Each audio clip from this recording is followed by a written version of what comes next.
On this episode of Swamp Loggers, Bobby and his crew moved the entire operation to a promising new tract of timber. But an angry landowner... No, the plan was to haul it off. And a surprise from Mother Nature... Started coming down pretty hard out here. ...throws a monkey wrench into their plans, costing Bobby and his crew thousands of dollars. It rolls a nightmare, man. The lost cause. We need to shut it down.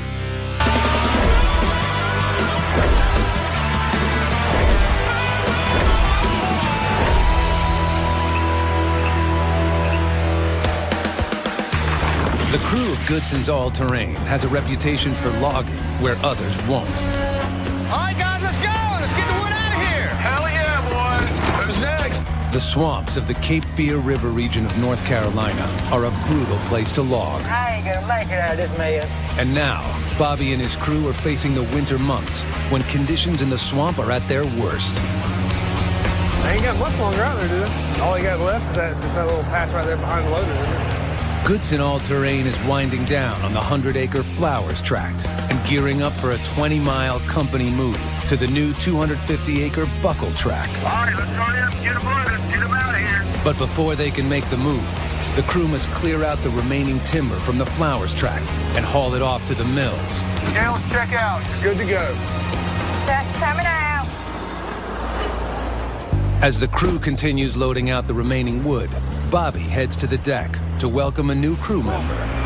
How you doing, William? All right, man. How you doing? Well, a while back, Jose, good loader operator, he went to work with another company, so we've been without a loader man here for about several weeks, and we hired a guy today. His real name is William Woodcock, but they call him Big Red. You had a little bit of time to run it. You getting used to it? Yes.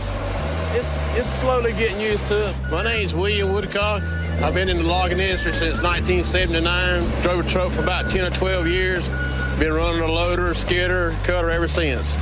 I'm gonna need a bucket in a little while. All right, I'll tell you to send you one down here. Okay. All right, we'll see you, William. I'm sure Big Red's capable of loading the wood. He's been running a loader a pretty good while, but it's not so much how good he is on the loader. Of course, he's got to be able to run the loader, but he's got to fit in with all the men. I mean, you have one personality conflict, and it kind of messes up the routine and the flow of everything. So hopefully he'll work, because he is going to be a big part of this job. With a deck full of wood and the move only 2 days away, William's first day will be a trial by fire. William will work in tandem with main loader Dave Mueller. They must cut, sort, and stack the wood on the trucks as fast as possible. In two 20-ton machines, Dave and William load one truck simultaneously, making good communication key to avoiding a collision. How's that loader running over there? It's doing all right. Got to get used to the controls on that. 10-4. How you like it, Big Red? I like it all right. It's new to me, but in a way it's not. Well, we are glad to have you. See what I can do about getting you a cake made and getting the boys to sing you a welcome song. Having worked as a logger for the last 30 years, William already knows some of Bobby's crew. The ones that don't know him are eager to meet him. How you doing today, sir? This is William over here. Everybody calls me Red. Well, welcome to the team. You going out the way? I'm going, Oscar. I was just telling William, welcome to the team. Big Red? I knew we were going to get to work together, so I'm welcoming you to the crew.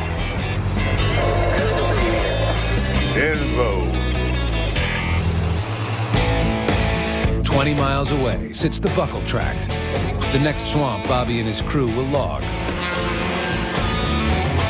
In anticipation of the company move, Demetrio Ruiz, Bobby's main feller operator, is cutting down trees using the backup feller while the main stumper undergoes an overhaul. Demetrio needs a 4-day head start on the rest of the crew to clear a deck and lay down wood for the log road, the lifeline of Bobby's business. Without the log road, Bobby cannot get wood out of the swamp. But Demetrio already has a problem on the new tract.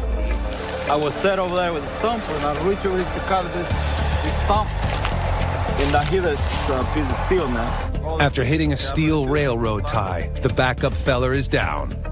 What these people do a long time ago when they used to logging, they was coming into these hills with a railroad tracks, but this is probably about 100 years ago. And too many times they left their steel in there, they never pick them up.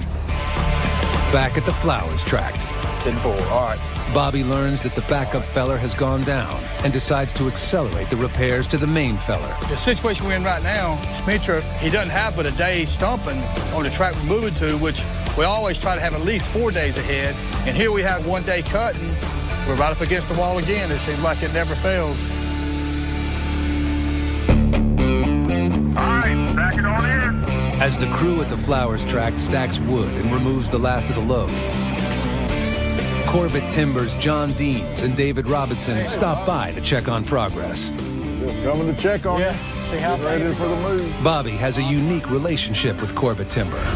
As an independent contractor, Bobby and his crew can be hired to log for a variety of mills, but 95% of his business comes from Corbett Timber. Keeping Corbett happy is Bobby's top priority. We need to go over here and figure out what we're going to do with all this trimming area. The landowners called us the other day and said they were kind of upset and wanting to know what we're going to do about it. Corbett Timber owns the Flowers tract and hired Bobby to log it.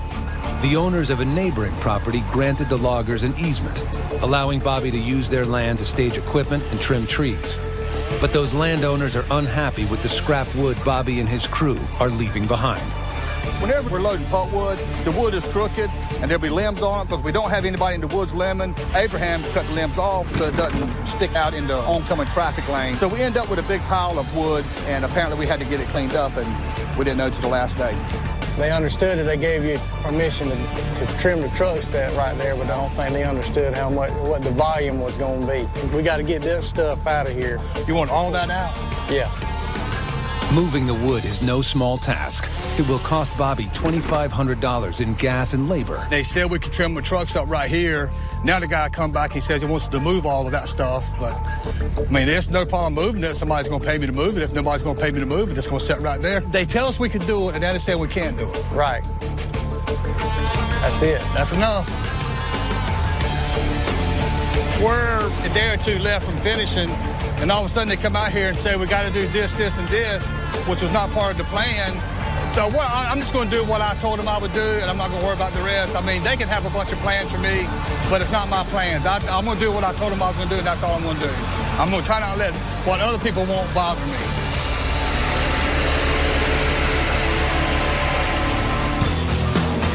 As the day comes to a close on the Flowers tract, the guys focus on repairing the main feller with a little extra help from Tiger Cat field mechanic Carl Dunn. Should be 36. I got to drop it down to 31 to set that motor. Bobby plans to move his crew off of the Flowers tract in just 2 days. If the new buckle tract is not prepped and ready when they arrive, he stands to lose $13,000 a day. It ain't adjusting. It's not adjusting like it should, no. That's what I hate there when something like that happens. There's $30,000 worth of pumps on this thing. Right here before move is the worst time for the backup to go down. If we don't get him fixed tomorrow, it's really going to put us behind.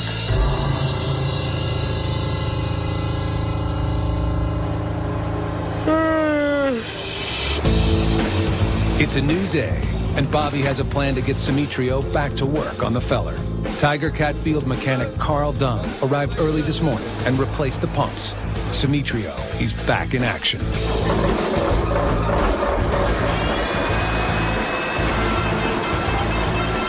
Simitrio, everything seems to be working all right on it so far? Right now, it's just fine, you know. Does the saw speed and recovery seem to be all right on it? Yeah, so far everything's good.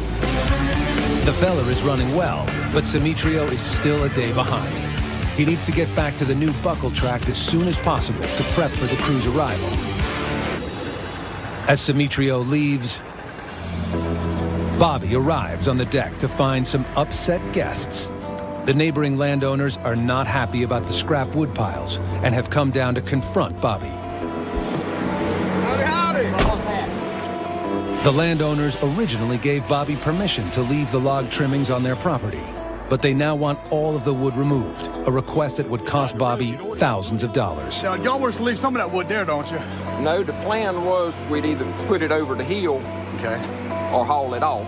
Our fear, Bobby, is when it rots, we're going to lose our heel. They've told me 3 different things they want it done as far as cleaning up the field. And this guy here wants all the wood picked up, every piece of it, after they watched us trim up trucks there for a month. But see, when we first moved here and was trimming up trucks, it wasn't an issue, but now that we got it here, it's an issue. You know, all they had to do was say, you know, don't put no more wood there because you're going to have to clean it up, you know, trim up somewhere else. Well, it'd been a whole lot quicker if y'all said, no, don't do that. Then we could have made different arrangements. And here I am thinking about, you know, we got the move coming up. I just spent $40-something thousand on the old stumper, and then this guy here wants to change something on me. I'm not picking up all these sticks, I can tell you that right now. Okay, well, we don't need to get those. I'm tired of people that tell me stuff, and then they change their mind. You misunderstood. No, I didn't misunderstand. Somebody told us to put wood in the hole and cover it up. I tell you what, y'all just get Eddie Corbett to fix it, because I won't be able to fix it for y'all. I'm sure you'll back. I ain't trying to give you a hard time. No, I know it. And it's up to us to make sure that when you leave from here, that we ain't got a mess here that we're gonna have to deal with for years to come. I just want what's right. That's right. Well, Eddie can fix this for y'all. Okay. Jumping on all of our stuff picked up and all of our mats picked up. Fix what we messed up, don't fix nothing else. It was really the straw that broke the camel's back because I had all these other things worried me. When you see all the bills and everything going in and out, it puts a lot more stress on you than it is if you're just out here daily working day in and day out. Up next, I didn't know it was going to be all this. It's got to be cleaned up. Corbett Timber comes in to defuse the situation We've got to get all this wood out of it. and puts Bobby's son, Justin, in a tight spot. Justin is in charge when Bobby's not here. Crap rolls downhill.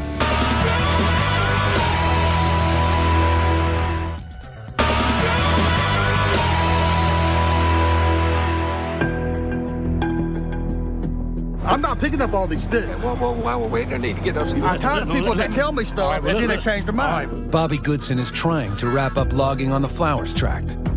He was under the impression that he could leave the log trimmings behind. But Corbett Timber and the neighboring landowners have suddenly asked Bobby to remove 10 tons of scrap wood from the property. A request that would cost Bobby $2,500 in gas and labor. Bobby refuses and leaves the tract in a rage. Fix what we messed up, don't fix nothing else. You know, Dad was angry when the Stoudemire stopped by. You know, they wanted him to clean up the wood pile. I think he got aggravated and left, and, you know, he told me just to clean up what we agreed on to begin with and, you know, not what they had come up with this new time. Corbett Timber Company's John Deans arrives on site to settle the disagreement. I didn't know it was going to be all this. No, I didn't. He might have got blindsided a little bit. He was thinking everything was cool, and then now he's coming up and saying, it ain't too cool now. So I got here, Bobby had already left. I had to kind of pick up the pieces a little bit. He did get permission from the landowners, but the landowners really didn't know what they were getting into. It was just he needed some sidebars on what was going to take place. And that's where the ball was dropped. Just a little bit of communication. I mean, you dump stuff out in the man's field, you've gone out in his field, it's got to be cleaned up. We're neighbors with these guys, and we've got to maintain a relationship. We've got to keep things right. Hey, Justin. But the plan is we've got to get all this wood off the side of the road, as much as possible anyway. Crap rolls downhill. Justin is in charge when Bobby's not here, so he gets to do all the pickup and the cleanup. They're not mad or anything like that. They just want everything to get cleaned up. 10-4. We'll figure it out. Okay. All right, see you later. Bye. You know, even though Dad told me not to clean up the wood pile, John asked me, you know, to do it. So, I mean, as aggravating as it is, to, you know, as they switch the plans up and stuff, you know, that's the way business is. And the bottom line is Corbett, you know, they pay the bills.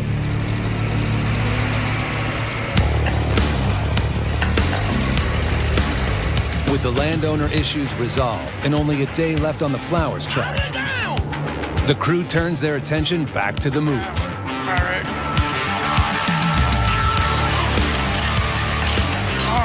You ready? Yeah. Hurry back. While Bo takes the dozer to the new buckle tract, the crew nears the end, back on the deck. Looks like you got the honor of the last load. Oh, yeah, the last load out. Farewell, Flowers tract.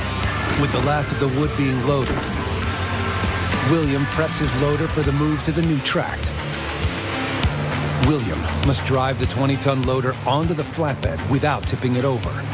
Any mistake, and he could destroy a piece of Bobby's $250,000 equipment. But just before he pulls up onto the flatbed, William has second thoughts. Hey, Justin. You want to load this thing, or me? Yeah, I can load it. Simple. I don't feel comfortable putting it on a low boy this time. Safest thing to do is just watch Justin do it. Next time, I'll do it. Justin puts the loader on the low boy with no problem, and Bo and William take it over to the buckle track. With the move off of the Flowers track nearly complete, the neighboring landowners stop by for a final inspection. Thank you. I appreciate what you done there yesterday evening. That's exactly what I wanted. Okay. What you done there. Right. And I'm sorry I got your dad upset like that and upset you. I didn't mean to it. But I appreciate what you've done, and I really appreciate that. Hey, ain't no problem. You're welcome. Thank you. You know, even though Dad told me not to clean up the mess, I did what Corbett wanted anyway. I just think it's good business, and hopefully Dad won't be mad at what I did and kind of see it my way. With the landowner satisfied, all that's left to do is get the rest of the equipment to the new tract.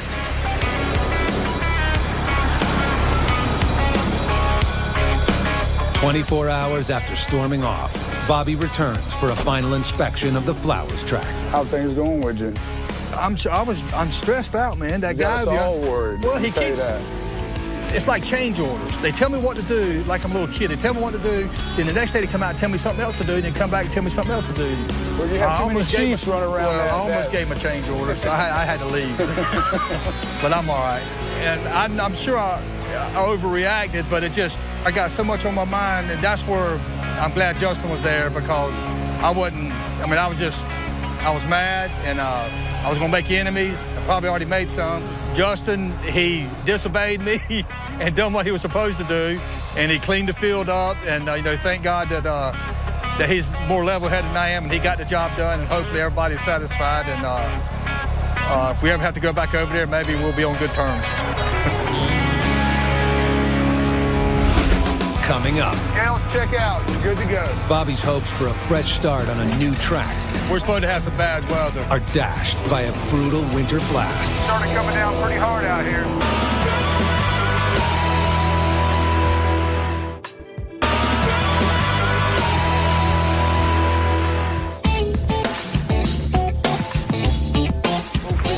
On the new buckle tract, the crew of Goodson All-Terrain arrives early for a company meeting. Good morning. After the ups and downs back at the Flowers tract, Bobby has a new stress management plan. We got a new track. We had issues on the other track about irate property owners. But listen, any bad issues come up, call Justin. My heart can't take it no more, so. He won't answer the phone after certain time. He's getting smart, too. We'll have to start passing it down to Demetrio or Doug or David. But look, we're supposed to have some bad weather.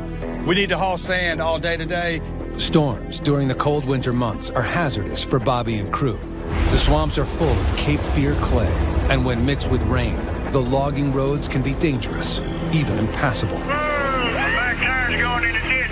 I think if Mother Nature will cooperate with us and we get some sand on the road, we should have a good 2 or 3 month run here.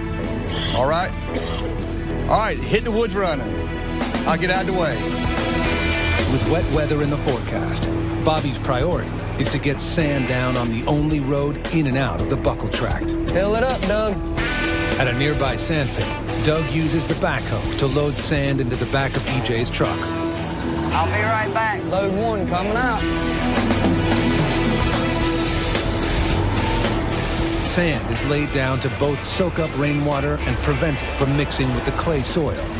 If these roads aren't sanded before the storm, Bobby will not be able to get any loads out to the mill. I'll be right back. 10-4. While EJ and Durley focus on the roads, Demetrio, Bobby's main tree feller, cuts at a fever pitch. Demetrio lost a day after hitting a steel railroad tie, but finally manages to finish the log road. Okay, the road is open. Now, the skidders can move across the swamp to get the logs from Demetrio. and back to the deck, where trucks can be loaded and sent off to the mill. Scales check out. You're good to go. Dustin, Doug, what's happening? Hey! What's up, strangers? How you doing? Corbett timber buyer Leslie Davis stops by to check in on the new tract. Corbett acquired this land through auction and hired Bobby to log it. The 250-acre buckled tract is filled with a dense supply of tupelo, gum, and cypress hardwood trees. Logs 10 inches in diameter or larger are sent to the mill to be used for construction lumber or high-grade veneer.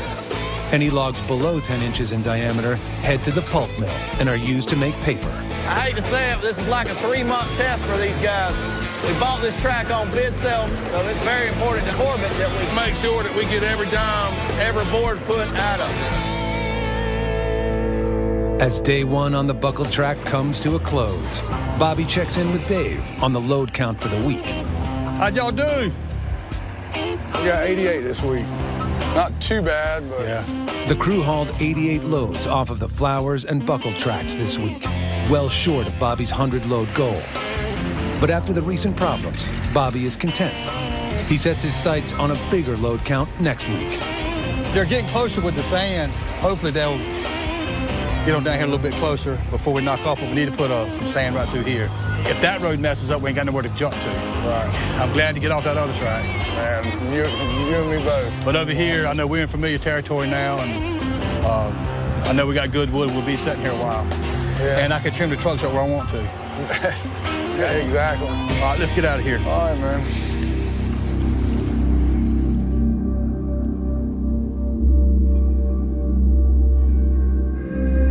It's the beginning of the new week, and Bobby's crew wakes up to an unwelcome surprise.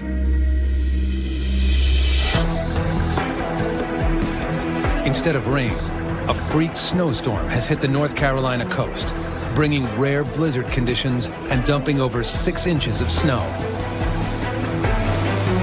Dave, I don't like the way this is looking. Have you heard from Bobby or Jasper? Nothing yet. Let's just keep working till we hear from them. 10-4. Because the roads are getting worse by the minute, and each loaded truck weighs in at almost 84,000 pounds, the truckers are starting to worry that the roads to the mill are not safe. The truckers aren't the only ones who feel the pinch in winter weather. If Bobby is forced to shut down the whole operation, he stands to lose over $13,000 every day they can't log. Hello. Hey. I haven't heard from you or Bobby. I was beginning to wonder. Look, y'all just go ahead and leave, because I'm out here on the road right now, and it's probably about 6 inches, probably more snow. So just y'all saddle up and get out of here so we can get home. All right, man. We'll do that. As the crew makes their hasty exit, Bobby arrives to touch base with Justin. No, I'll stay with y'all. We'll go just up 53 back home. I guess you don't really want days like this, but we didn't make our quota last week because of the move. Not working today is going to cost us around $13,000. It's just not a good way to start out the new track.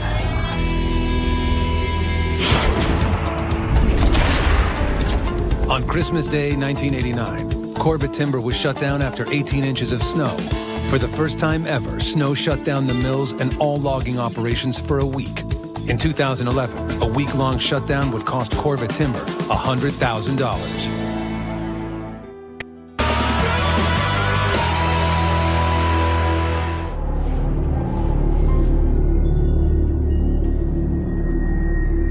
A freak snowstorm has dumped 6 inches of snow on the buckled tract in the last 24 hours.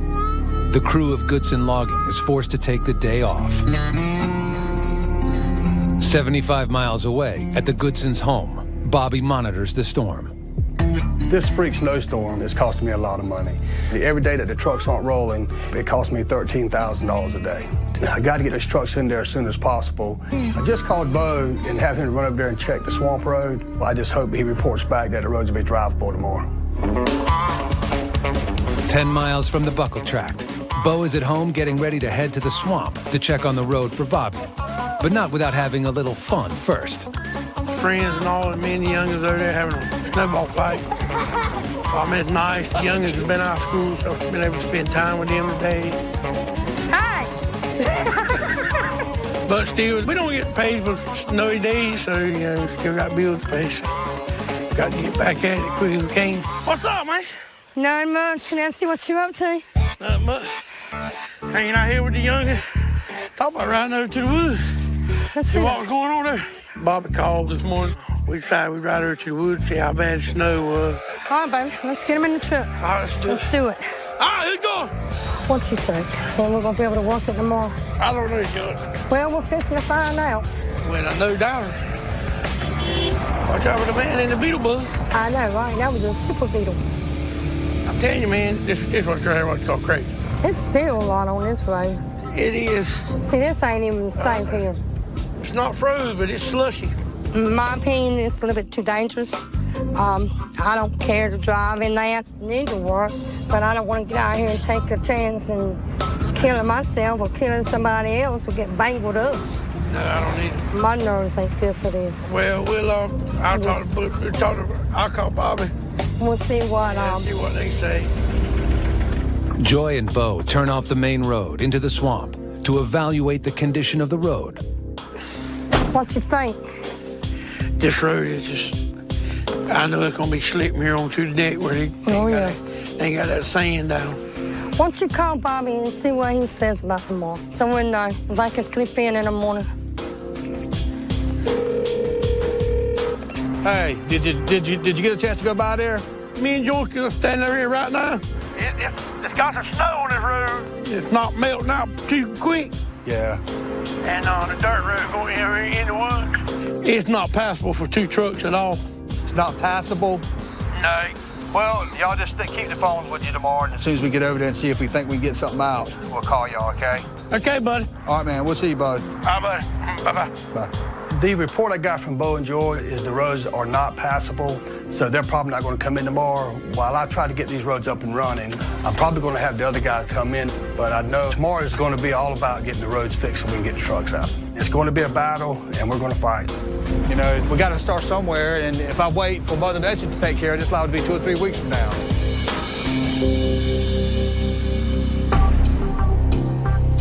The next morning, the road in and out of the swamp is still not safe. Today, Bobby's #1 focus is getting fully loaded trucks on and off of the buckle tract. When I come into the woods, there's snow everywhere, just like it was when we left. If the temperature don't pick up any, the snow's probably going to be here a while. We just have to make do and try to, go ahead and start fixing the road, regardless of the snow.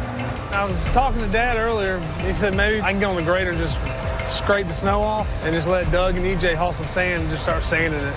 See how it come out. Yeah, I think if we get the sand and start mixing in with that clay, so when we start hauling wood, it'll have some traction and hopefully, we'll be able to start working again. Morning. What's happening, Justin? A whole lot. Getting everything warmed up, huh? Yeah, I'm gonna try to do something today. It is the 3rd straight day that no wood is leaving the buckle tract, and Corbett timber buyer Leslie Davis is back on site to find out what can be done to get loads out of the frozen swamp. If you can get back to rolling, that'd be good. So I don't know how much wood we're gonna get out here today. Yeah, that truck road's it's gonna give you some problems. Logging for Corbett's come to a halt. This makes the 3rd day now.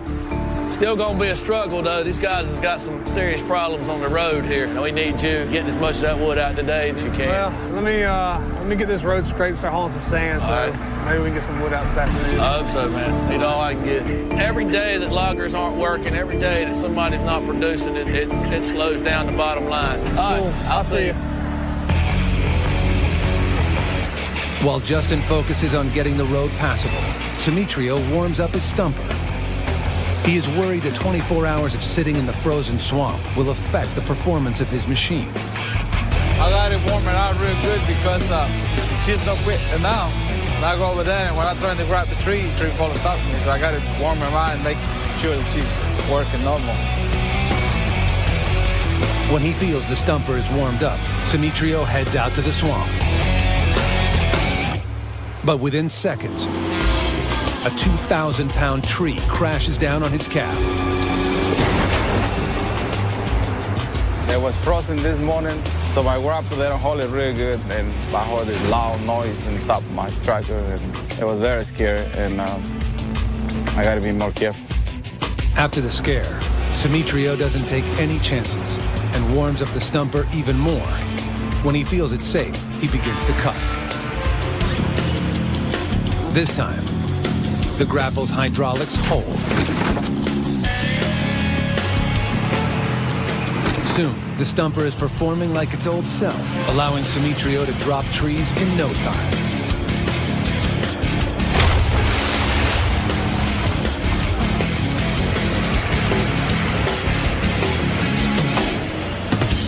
Today, the crew stacking the wood on the deck is winning the battle against the conditions. But getting the wood out through the snow is not proving to be nearly as easy. Try to hold. We got to get this road sanded today, okay? So just run it down. Put the pedal to the metal. I know it's costing me a ton of money to fix this road, but I know if I don't get this road fixed, we're not going to haul any wood tomorrow. And if we don't get back to hauling wood, we're going to be in trouble in a little while. To get the wood off the deck, there is a lot of road to sand. Time is money for Bobby, and he has to get trucks to the mill. We're not in the road making business. We're just trying to keep the logging job going right now. My tires won't grip. I need somebody to push down. But no matter what they do, the road just won't cooperate. 10-4, right behind. The road's got a lot of clay on it, so it's real slimy, and it's hard to get around. And if you hit a little bump where you can't have enough speed or enough power to get over that bump, you're stuck. Hey, this road ain't no good. Get me out of this mess. We haven't accomplished a whole lot of anything today. I mean, we've got wood stacked, but the wood don't pass nothing in the pile. We got to get it to that mill across the woods over there. And today we absolutely needed this whole road sanded, but we failed. Hey, I'm stuck again. I need somebody to come give me a push. And it's probably cost me, $10, $12, $13,000 a day just to pay everybody with all the fuel being burned, and we got no money coming in. It's frustrating, really. Coming up, I might not get out. as Bobby's big machines lose their battle with the snow, This thing is cursed. pressure from the mill mounts. Y'all gonna haul wood? If we don't get these guys up and running and get some loads to the mill, this business is going to be in big trouble. Shut it down. The lost cause.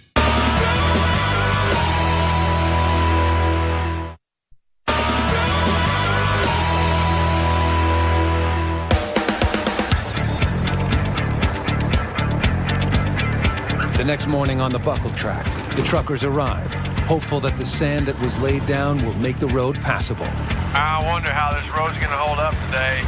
Info. Morning. A little frigid. Yeah, man. Everything cranked up, though. That's good. The road's good and hard.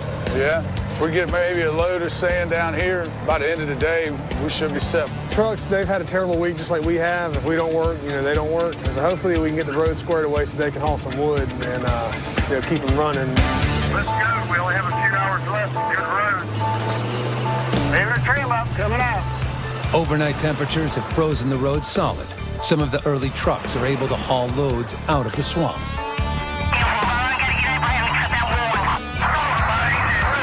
But as the temperature rises, the road gets more and more treacherous. To keep the trucks moving, sand has to be laid down continuously. The key to laying down that sand is Bobby's backhoe. This thing is cursed with starters. But Lady Luck is not on Bobby's side. The starter has just broken. Never is. Yeah, it's not good. The starter turns over the backhoe's engine, and without it, the backhoe is useless. When Justin said they tried to crank it, they seen a spark come from the starter, and when he grabbed the wire, that plug melted off the starter. That's what burned off. This thing's brand new looking. All right, I'll go see if I can find this. Keep the trucks rolling now. All right. The main goal, we got to get sand on the road. And the only thing that we needed to work today was the backhoe.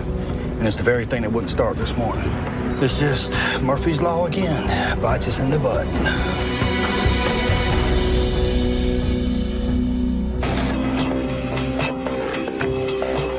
This road's a nightmare, man. Really bad. This mud is killing me. As the day progresses, the sun continues to heat up the frozen ground, creating a slick layer of mud. Man, I'm not gonna make it out of this, man. You look kind of bad out here. The truckers spend the rest of the day fighting their way out of the swamp. Not gonna make it out of here. I need a push. 10-4, I'm right behind you. Thanks, I appreciate that. No problem. Drive safe. Alright, not looking good at all on this deck. It's not passable. Getting loads off the deck is painfully slow, and soon it becomes very clear that hauling wood has to stop for the day. That's it. We need to shut it down. The lost cause, getting trucks out of here today. We need to get these trucks up and running. It's been 3 days of very few loads, and if we don't get some loads to the mill, this business is going to be in big trouble.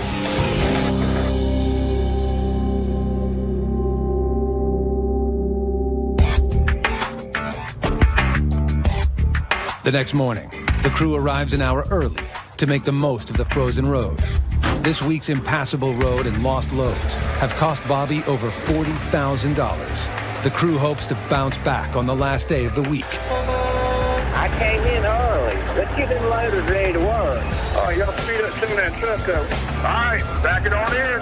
We ain't got much time. All right, your truck's loaded. You're good to go. Coming out, coming out. Man, I ain't gonna make it out of this mess. But once again, the road gets messy as the day progresses. This is what I've been waiting for. Bobby arrives just in time with the backhoe starter. His only chance of getting loads out is to thoroughly sand the road, and he can't push sand without the backhoe. We've lost a lot of time waiting for this thing. Hopefully I can get it on there in a few minutes. To add more stress, Corbett Timber's John Deems shows up to find out why trucks are not making it to the mill. Y'all ain't got it on yet? What are you doing? Another hand or just some motivation? Y'all gonna haul wood? Yeah. That ain't looking good.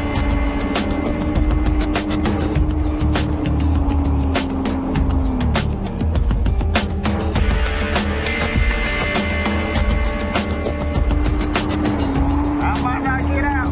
Kind of get stuck. You got it already? All done? Okay, well, let's see if it'll crank.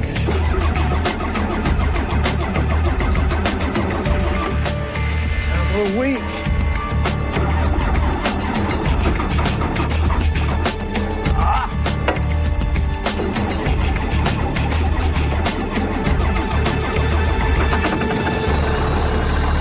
Ready to go again.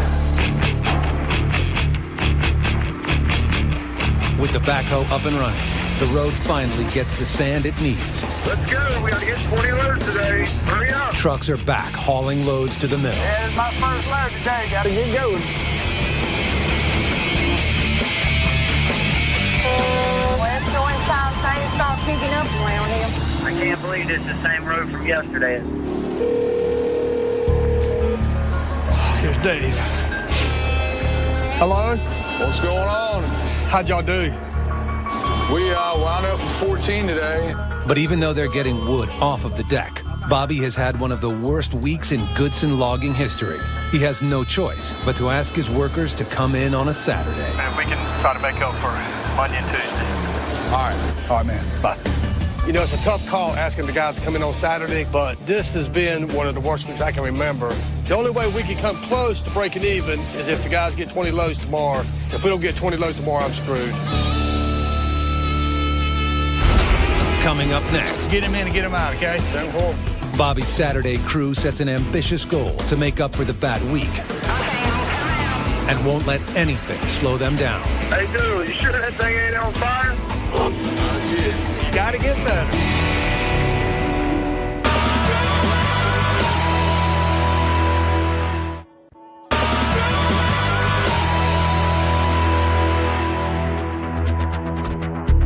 Saturday morning. Normally, the Goodson crew is resting at home. But after a historic snowstorm, Bobby is forced to ask his crew to work the weekend. To make a dent in his losses during the week, they have to get 20 loads to the mill. With only 10 hours of daylight, there's no time to waste. Yeah, like it's cold out here. It is a little bit. Well, you know it's cold when the grease freezes. You darn right. Demetrio come. I seen that. That was fun. I've been here 3 years. I don't think I've ever seen him. I ain't never seen him on a Saturday. And I didn't want to be down here either. Believe me, I was sleeping. I went to bed at 6:30 last night. Well, I had date night last night. That's why you here so early. You just a happy camper this morning. Date night. Well, listen, tell these guys don't be up here jaw jacking and haul as much as we can because once this stalls out, it's going to be a mess again. All right. Get him in and get him out, okay? 10-4, Bob. All right, man. All right, man. I have got to get the guys to go all out today. If we don't get 20 loads, it could mean the business. Sucks, man. It sucks being here. But you got to do what you got to do. Bobby and crew have come up with a plan to help ease the truckers' troubles. They asked Corbett Timber to drop off a few stacks of mats to ease the struggle on and off the deck. All right, these men are making it great. Finally getting through. Finally, starting to working. 10 loads. Well, we gotta make that money. All right, man, what you got for me? All right, let's go in and get them loaded. Get them out of here. All right, Bobby needs to get those 20 loads. With each truckload that comes off the deck, Bobby makes up for a miserable week. The crew pushes their machines to the limit.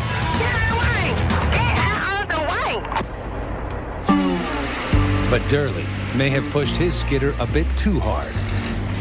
Hey, dude, you doing all right there? You sure that thing ain't on fire? Old tractor there is giving me a little trouble there with all that smoking. Really can't tell you what's wrong with it. But other than that, it's pulling good.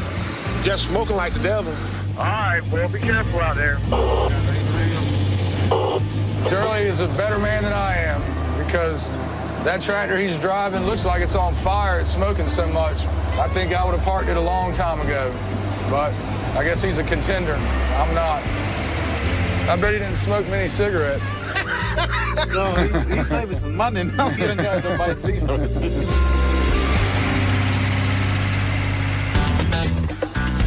Everything going all right? Yeah, everything's doing good. I appreciate it. Ain't nobody's complaining, so you're doing good. Y'all still getting the loads out. So I was telling Justin, you know, my idea of a good employee is one that does the job I never see. Is I hadn't hardly seen you since you've been working. Yeah, I feel so at home right here. I feel so comfortable. When I get home, I am so relaxed. I come out here and work 10 or 12 hours and go home and don't even feel like I've done anything. You know what to do. If I got a problem, I try to solve it myself. If I don't, I go down the chain. I mean, that's the proper way to do it. Yeah. Don't worry, we're a man all the time. Thanks, William. Yeah. We only got a few hours left. Keep moving. All right, man. Appreciate it, man. We don't forget the meal. Load number 4. All right, I'm working on Saturday. Let's make it worthwhile. Let's go. We got to get 20 loads today. Hurry up. 10-4. Roads are holding. Feels good to be moving. Come on, guys. I got some hungry babies to feed. Let's hurry up. I can't believe it's the same road from yesterday. It's finally working good. Come on, guys. I like moving. That means I'm making some money. What's up? How'd y'all do? We did quite a bit better than yesterday. We got 23 out today. That is good. The crew's Saturday work pays off. They made 23 trips to the mill, and at $600 a load, they brought in $13,800, softening the blow from a week full of setbacks. Of course, our goal is to get 100 in a week. This week, between the snow and just every other little thing that could happen, we wound up with about 50 loads this week.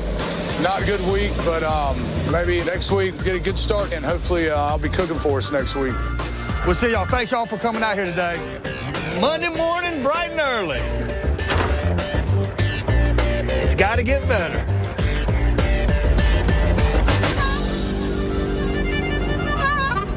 If you want to see what you missed out here in the swamp, go to discovery.com/swamploggers. On this episode of Swamp Loggers, Come on, truck driver! a mud hole of a swamp We're losing these roads. We're losing them. I mean, it's all falling apart out here. forces Bobby and his team to make a move. Watch your head. We got to make the move quick so we can get back to hauling wood. We got to get back on track. But the new tract has a few surprises of its own. Just wait in case something happens and I get bogged down. We quite possibly could have jumped from the frying pan into the fire. I can't see where I'm going.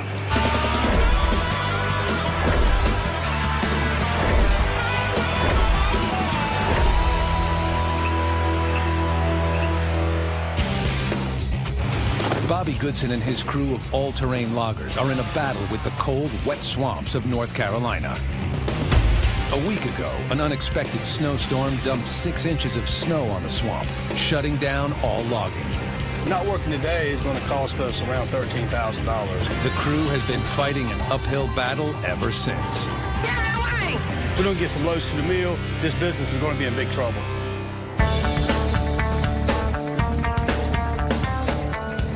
You know, last week we had a pretty bad week, had a bunch of breakdowns, and didn't get half our production that we normally get. But it's Monday, so we'll see what happens. And the weather, it's not as cold as it has been, but they're calling for rain this week. So we try to get some sand down before it starts raining. You plan on doing anything that road today? Yeah, let's take this load and dump it before we get to our deck. But there's one spot there that's got a lot of clay in it. This road on the buckle tract is just real slick clay. It's a beautiful tract of timber, but I don't care how good the wood is, if we can't get it out, it's to no value. It's a shame with all this pretty wood we have, and we can't get it out, especially if it starts raining. Because this road, if it rains too much, it won't handle it. No. It's going to be tough keeping the trucks from getting jammed up. It's a bad feeling when you drive these machines and the water is right there in your foot. All right, take it easy. With the possibility of rain and the havoc it can wreak on everyone's mind, the crew gets right to work. They have to deliver as many loads to the mill as possible before the road gets sloppy. Good morning, bub. Want to see about the rain coming in here? What rain? It's coming in tonight. Last week, it was a real bad week for me, and I was wanting to double it this week or triple it. But now they're calling for the rain to come in, and with the road and all, I just don't know how many of us can handle another throwaway week. I really don't. While the rest of Bobby's crew can continue to cut, stack, and pull wood in any weather, the truckers often get shut down when the rain mixes with the clay on the only road in and out of the swamp. In no time at all, the road can become impassable. Wood don't get no damn prettier than this. We don't take advantage of it while we're here, we ain't never gonna get it. That's right. A full load of wood can fetch from $300 to $800 at the mill, but the trucker's cut is only $40 per load, making every run to the mill critical. If that truck ain't going, we ain't making no money, so every day we sit at the house, our paychecks get smaller and smaller. Bobby needs to get 20 loads a day, 100 loads a week to turn a profit. But due to the muddy road on the buckle tract, Bobby's crew is only averaging 12 loads a day. I'm slipping and sliding out here. It ain't gonna be long for this road gets really bad. I wish we could do more for you. Be careful out there. For the past 2 weeks, the Goodson crew has had a miserable time getting in and out of the buckle tract. Man, I ain't gonna make it out of this mess. It's a lost cause. Bobby's efforts to overhaul the road were met with opposition. The landowners don't want us to do any kind of grading. Their motive is it's a hunting place, it's their land, they don't want nobody messing with it. Well, we're trying to make a living over here, and I wish the guys would just let us get the wood out. I mean, we got about $400,000 for timber back here. But it's really got us in handcuffs. I mean, it could actually shut us down. Hey, Sumitra, how you doing? Good. I'm sending Sumitra out with David Robinson. They're gonna go out and try to scout a new deck out in case this deck here goes south, which it looks like it could at any minute. But if this deck does mess up, I don't know what we're gonna do. We can improve this, but going back out, we don't want to widen the road any. I can see the possibilities of this deck site working, but there's a lot of work that'll have to go into it, and I just don't know if it's worth it. The question is, how do we get the road trucks from here to where we've had to park? Even if the deck site works, we got to have a good haul road to get to the deck site. Well, this road is worse than that road. Rather than spend a lot of money fixing a wet road, I'd rather come back when it's easy to drive on. If we don't have a good road, we have to fall back and go somewhere else. We need to break the bad news to them. Well, Sumitra and I just went over to the second deck, and it would take a miracle to make that road work. Maybe fall back, go cut something different, something with a better truck road until... You want us to fix the road while we're here? I would probably leave it. So it'd be best to fix it while we got everything right here to get it fixed. We can't afford any more downtime. The weather has really put us behind, and we've got to get somewhere where we can make some money. And I think our best bet is to go ahead and fix the road we're on now and haul the wood that we got cut down. But we'll just haul some sand on that and see what it does, and we'll go from there. Okay. All right, man. All right. You know, we need to get the sand down now because, you know, the road is mostly clay, and the sand will help the clay not be so slick, and we're blocking the only road to the deck. Come on, truck driver! But just before Bobby can get the first load of sand on the road, the skies open up. Well, we got our 21 loads today, but with the rain starting, who knows, that might be all we get this week. On Monday, Bobby's crew was able to haul a total of 21 loads. But today, rain has put a damper on their chances of success. You know, it rained all night last night, and when I got here this morning, it was just a muddy mess. What's going on? Plain truck driver. How do you think that road's gonna hold up? I know we tried to start off with a good week, and it's like at any minute it could just stop. Dude, you'd think we would be used to the ups and downs out here by now, but... Y'all just load them as fast as you can and get them out of here. It's roads and mills and... Playing that chess game. All right, let me go haul some dirt. All right, man, I'll call you. All right. Well, the name of the game now is to get as much wood to the mill as possible before this road totally gives out. And if that happens, not only will it hurt my pocketbook, but I think it'll wind up costing Bobby around $13,000 a day. How fast y'all ready to get me loaded today? And we had a bad week last week, and you're going to try to tighten up a little bit this week. Well, we're doing our part now. You do yours. They're talking about pressure on the loaders. I think we all feel time is running out. What do you say? If y'all help us get in and out of here quicker, we'll go quicker. I can only load you. This road's getting slick quick. Look, it's getting bad out here. I'm about to get stuck any minute now. Y'all better get them trucks out of here fast. The road is nasty. You can see the road is nasty. It's slick, it's wet, it's nasty. Well, it was bound to happen. The truck started sliding, and when it got this far over, the trailer, it wanted to slide with it too, and it's come up here against this. It's gonna try to take this tree down, I guess. I feel bad because the trailer's blocking the road, and nobody can get out to go to the mill. But what am I gonna do? From the time you get off that main 10-mile road out there, you just about slip slide the whole way. You're just along for the ride. You don't control anything.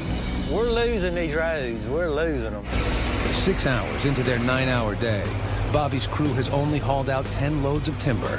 They'll have to move Gary's truck quickly if they hope to make up their goal of 20 loads for the day. I got Doug out there trying to put sand on the road as fast as he can, but it's like fighting a losing battle. Hey, turn around and go get Gary. He's stuck. And now Gary's stuck. I'm going to have to stop Doug from working on the road so he can go out there and try to get Gary unstuck. Little dozer time. Man, it's crazy. We got trucks lined up, trying to get to the mill, can't get to the mill because Gary's stuck right in the middle of the road. And some days just don't pay to get out of bed. Just as Gary's truck is moved and the road is finally cleared, the rain starts up again. Back on the deck, the situation becomes even more desperate. Can we step it up a notch and get it maybe double, triple what I got last week? We'll get you loaded as quick as possible. 10-4. You know, I'm working as fast as I can to get these guys to the mill, but I can't do anything about the rain. I mean, the deck is a mud pit. The trucks are getting stuck before they even get to my loader. It's all falling apart out here. I mean, we're scrambling to get sand on the road. It's just a mess. What's up, Dave? How many did you end up with? 19. 19. Well, with 21 yesterday, we're still on track. We're definitely on track. Through sheer willpower, Bobby's crew defies the odds and manages to deliver 19 loads to the mill. They now have 40 loads for the week and are on track for a 100-load week. You think we'll still be able to get our 100 loads if the road will hold up? Yeah. Well, let's keep it up and hopefully maybe we can get the road fixed where they can get in and out. Y'all just keep them loaded, all right? All right, man. We'll see y'all. See you, William. They don't make a truck that floats, you know, and we still got to deal with the roads getting in and out, and we're always the furthest off the road compared to the conventional crews. So we'll keep plugging at it, and hopefully things will turn around for us and we can start drying up and get some wood to the mill. Coming up. Man, this place is a mess. Road conditions go from bad to worse. We've wasted way too much money here. And later, Awesome belly soup. crew lunch hits an all-time low. Look at him. Gourmet day.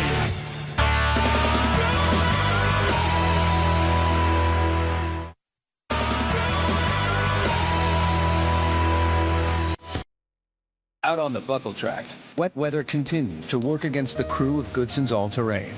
They need to haul 60 loads over the next 3 days if they hope to make their 100-load weekly target. But the mud on the road to the deck is only getting thicker, making it harder and harder to get wood to the mill. I don't know what they're gonna do. Might kick us out of here, but that's what I was telling William on the way here after I picked him up. I'm like, Only people I don't want to see today is David Robinson, John Deans, Eddie Corbett. Joy is the first trucker of the day to battle the saturated deck. Hey, everybody nasty out here. I don't even think I'm gonna make it to the loader. I either slide to the left or slide to the right. Mine's up the yang-yang. Hold on, I'll be there to get you. Joy's truck can't get any traction on this slick Cape Fear clay and must be towed onto the deck. With the rain coming in again, I mean, it's just, it doesn't look good for us. It really doesn't. A half hour later, her fully loaded 84,000-pound truck starts off to the mill. Hey, guys, I got a problem over here on my truck. I'm still kind of funny here. See, my tires are gone flat. I've got 4 tires off the rim when I come off the deck. It hit the mat, busted one off, so I lost all my air on the other side, and I've got 4 that's flat. Joy busted a tire, and our air system's all linked together, so all the tires went flat. It gets a little aggravating to the drivers when you're doing what you can do, but your truck's doing what it wants to do. You have no control over it. When you had a bad day, you had a bad day, and I'm having a bad day. Walking over here to unload you. To unload me? Well, how are you? You can't blow those back on without... We have to get those ones off the ground. We can't fix the tires on Joy's truck because it's got a full load on it. Until we unload that truck, the deck is pretty much shut down. Unloading Joy's truck shuts down the deck for half an hour, costing Bobby $600. This road, this place is a mess. It's a nightmare. The crew works quickly to reinflate Joy's tires and get her back on the road. Put it back the other way, Doug. Ain't getting no air in it.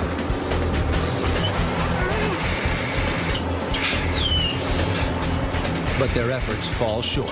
I thought maybe we could get a couple of them aired up, and but we had to just get her out of the way because we had 4 other trucks waiting. Finally, Joy's crippled truck is moved out of the way. But very quickly, the other truckers learn that Joy isn't the only one that's going to struggle to get out of the swamp. This there can't get no better. It just gets worse and worse. I can't go nowhere. It's just turned into a sloppy mess. I'm pissed because it's I thought we were gonna roll. We're not gonna be able to get what we want out today. It's just been just a mess up here on the deck. It's going to continue to rain, and this place isn't going to get any better. We've wasted way too much money here, and all we're going to do is waste more. With the threat of diminishing load counts and concern about the road's worsening condition. Hey, Bobby. What's up, John? Corbett Timber's John Deans arrives in the swamp with a new plan of action. What I got is about 60 acres. This is called the Cape Fear here? Yeah, this is Cape Fear River. This is on the Smith tract. We're on maybe about 4 or 5 miles away. All this swamp in here, we're gonna go ahead and scoot him over there, keep him working, and let the buckle track dry out. I got a road in there. It's a good road. Corbett has really saved us with this new track. All the weather we've had on this track here has killed us. Rain has just made the track too wet. Trucks just can't get out. You know, even though it costs us $6,000 to move, it's just going to save us money to go ahead and get over there instead of sitting here spinning our wheels. All righty. All right, man. Thanks, John. Demetro, you want to walk the stump right there to that big camper where Bo can get it? And I'll get me and you and Justin will go over there where we're going to move to, see if we can find a place to put a deck. We're going to have to split the crew. I'm going to take Demetro, a loader, and a skidder over to the new track and see if Demetro can get a deck cut out. We got to make the move quick so we can get back to hauling wood. I mean, we got to get back on track. The new 60-acre Smith tract is filled with both hardwood logs and pulpwood trees, and more importantly, dry ground that could keep Bobby logging for weeks. The shovel handle the trucks all right? Okay. I'm going to start carrying Justin with me on scouts like this. Bring him in there, let him see what I have to deal with, what we got to look at. It's going to be a learning phase for him, and this is probably the only part of the job that he doesn't know now. See all the trees that are dying? Look on the ground. All these trees are just dying. The main thing that Dad does that I don't do, he looks at all the timber. He can walk out in the swamp and gauge what's there, if it can be cut, and how hard it'll be to cut it. This is like kind of sandy. And I'm trying to learn more of that aspect of it. That's where I don't know everything yet. I have been known to try to get the decks too close to the woods. I've made a bunch of mistakes, and that's what I'm trying to do is teach Justin to learn from my mistakes so he'll have to go through the same trials that I did. But that dead area there is probably a good spot for a deck. It was all high. It's just a blessing to have him on the job and to be as good a worker and a good a son as he is. The new Smith tract has great potential. What it doesn't have are any clearly marked trails. Which way do you think the stumper is? Straight this way? You say this? We really need a map. Logging these woods is one thing. Navigating them without a map is quite another. They're following a deer trail? After 30 minutes of wandering the swamp, the guys make it back to the feller. Simitrio and Justin waste no time clearing an area for the new Smith deck. While back over at the buckle tract, the crew pushes hard to clear out the remaining stacked wood. All right, guys, tighten up. We need to get that 100 this week.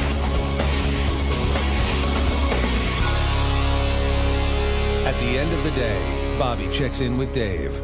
How'd y'all end up doing?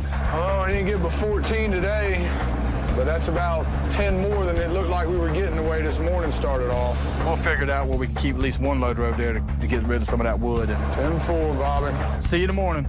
All right, buddy. If Simitrio can keep running and get some wood down over here, hopefully we get one of the loaders over here by tomorrow evening and start the transition, and maybe our luck's changing. Coming up, the move to the Smith tract is on, but the crew does not leave their trouble behind. I'm getting tired of this, man. It's just an axle brake and money pit. And later, Bobby takes his $250,000 shovel for a swim. You never want to go out on your own doing anything like that.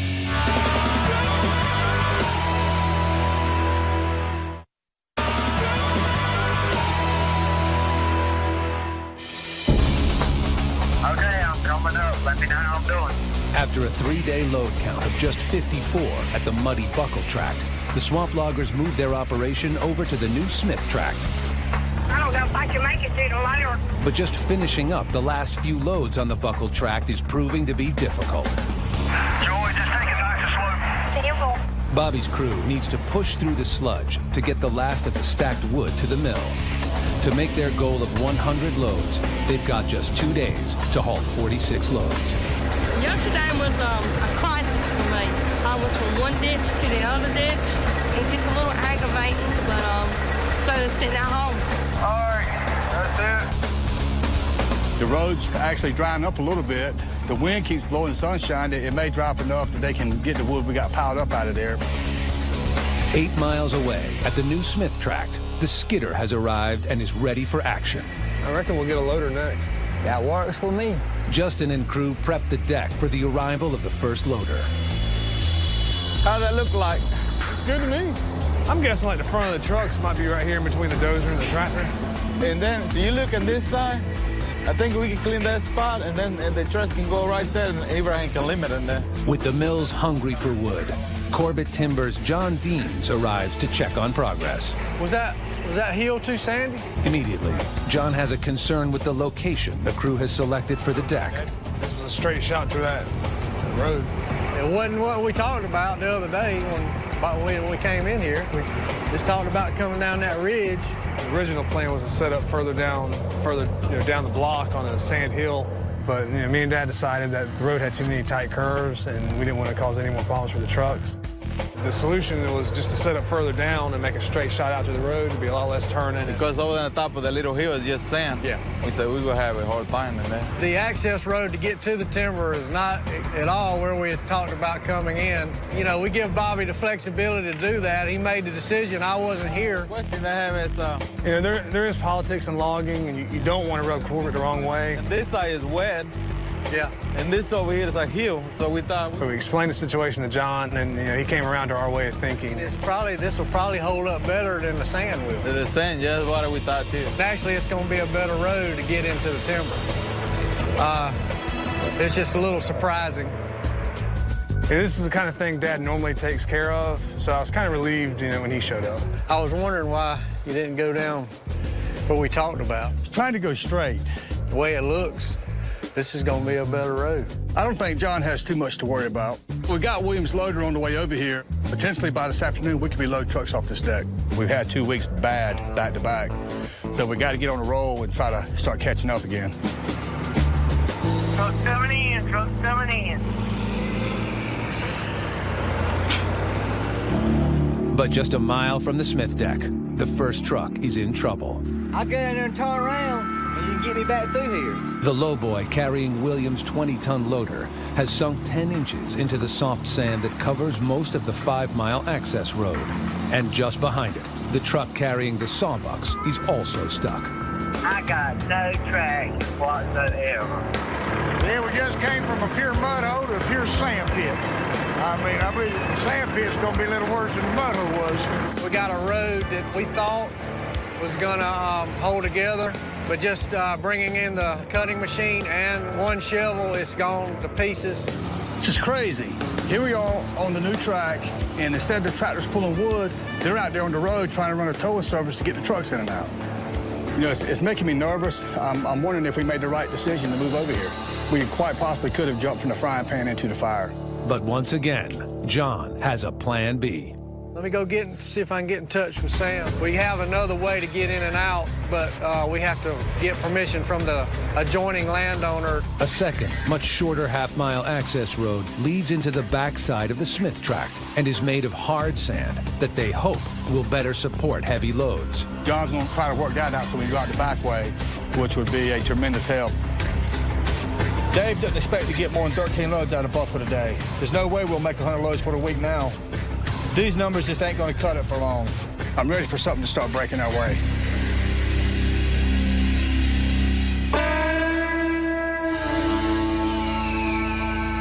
Friday, the last workday of a long week for the Goodson crew. Truck coming in, truck coming in. Bobby now has 2 decks running, but starts his day at the buckle track, where the backup loader is sending out the last of the wood.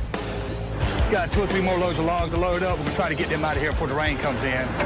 And we'll probably just let this track sit here until we get to the drier time of the year. A lot of good wood, a good track. I hate to leave it, but you stack up wood all day until you get to the mill. It don't pay the bills. 8 miles down the road, Dave and William are already stacking wood at the Smith tract. And soon, the crew here is in full swing. Let's keep them moving. But the weekly load count stands at a dismal 67. There's no hope of hitting their goal of 100 for the week. To make 75 loads, the break-even point for the company, they will have to haul loads from both the Buckle and Smith tracts. Maybe we can get some loads out of here. They still got the wood piled up already. Coming out, leaving the deck. By mid-morning, Gary is ready to drive the first load off the Smith deck. But to get out, he must travel the same sandy 5-mile access road that he battled on the way onto the tract. This mess is so sticky. Sorry, I'm gonna need another push out of here. I was having a good day, but I seem to be stuck now. You know, I think this is the worst luck I've ever had with these roads. They're going to have a tractor out there all day long pushing trucks in and out because nobody's going to get in and out of that road. John don't get us out the back way, we're going to lose a lot of money over here. When you get over here on a road like this, the trucks, they're going to try to get through a hole and it's going to bounce and pop an axle into you. That's, you know, $500 or $600. It's just a axle brake and money pit. Damn, I'm out here stuck again. I'm getting tired of this mess. All right, I'm behind you. Logging, you know, we're working on about a 3 to 7% profit margin anyway. Most retail stores are 30%. And here we are working on this little tiny margin, and then mishaps like this happen. If we don't haul wood, can't pay the men, can't pay the fuel bill. It just kills the bottom line. Because it don't take many of them and you're out of business. It's all up to Corbett. It's up to them to get the access opened up for us so we can go out the short way. How many loads have y'all loaded over here? That's number 7. With the week's setbacks, Bobby hauled only 73 loads, 2 shy of his break-even point. The deck we can handle. It's just that road going out, man. If we don't get that access to that other road, we're going to have a time down here. It's John. What's up, John? Got a call from John Deans, and he was letting us know that we could use the shortcut that we needed. Thanks, John. That call came at the nick of time because of that sandy road. It had all but shut us down. Coming up, this road here's holding up good. The trucks finally get rolling, The water getting pretty deep over here. and high water sends Bobby looking for answers. That ain't loggers, those are beavers. That's it right there. Huge beaver dam. It had to be the length of a football field.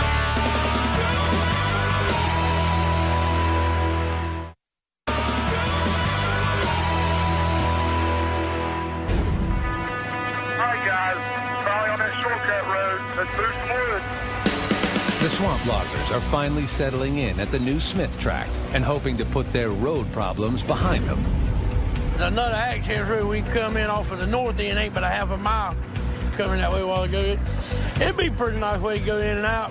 Truck coming out. Yeah, this road here's holding up good, considering it's rained on it. It's a little slick, but we'll be all right. Between freak snowstorms and heavy rains, the weather has beaten down Bobby's crew in recent weeks. I am not ready for load. That's the second day. We have got to get back up to 20 loads a day so we get this company back operating in the black. Fortunately, the tract's not as big as where we left, but we got 70 to 75 acres here. We needed a place that could work with some rain, and this is one of them that'll do it. It's all half-inch steel in it. Don't worry about it. You'll scratch it up, but you won't hurt. Needing to make the most of every truckload, Bobby considers a key equipment upgrade. Everything looks pretty when it's moving. Yep. Shiny.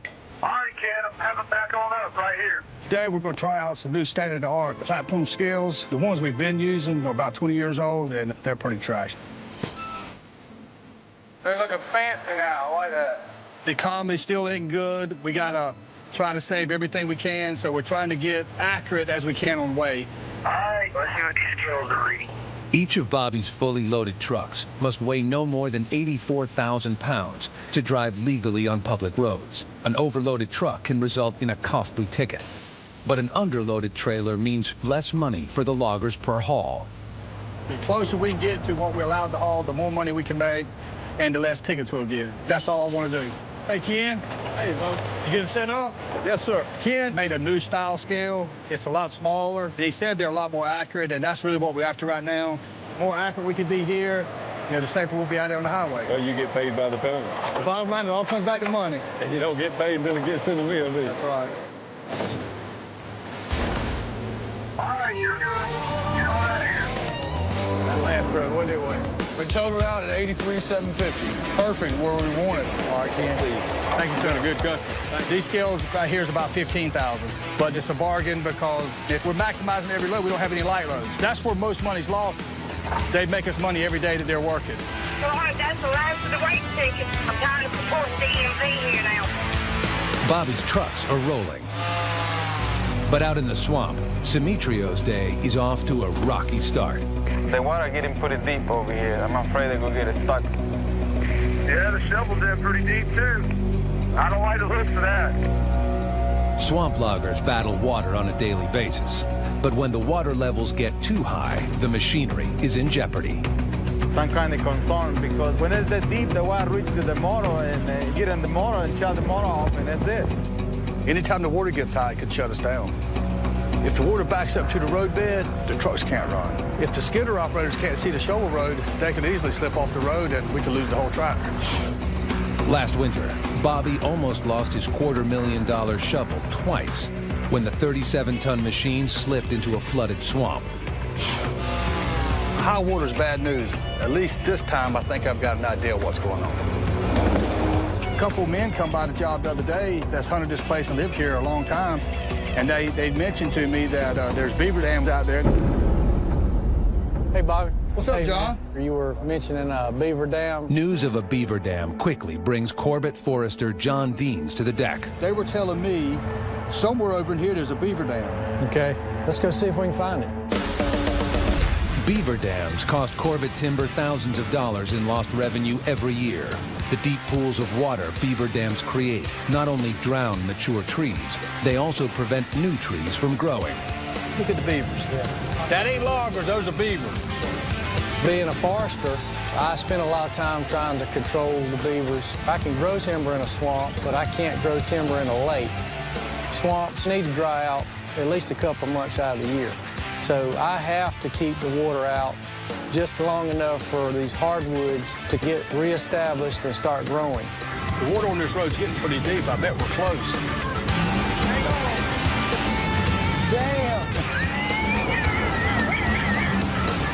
got a head rush. Woo! We're gonna have to walk the rest of the way. There's beavers somewhere around here. The closer we got to the dam, you could see that the beavers were damaging everything around us. There was no new growth around here. The beavers killed this wood out, or they logged it? They logged it, and then, of course, it was coming back good, and then, of course, and the beavers got it. Beaver, they messed it up? Yeah, and then in the bottoms down here where it stays flooded all the time, it just killed it. Look at that. All right, here we go. That's it. That's it right there? That's it right there. Sure enough, there was a huge beaver dam there. It had to be the length of a football field. All right, you see those little pines over there? Yeah. That dam goes all the way over to those. Yeah, I can see it great. Look right through there. You can see the dam perfect right over there. You would think it was just sticks piled up, but that's what the little critters drag up there. And that's exactly right. Well, you see where it drops off. It's 2 or 3 feet lower on that side of the dam than it is this side. So you back up 3 feet of water down here in these swamps, you got over 100 acres of water. That's a lot of water. Yeah.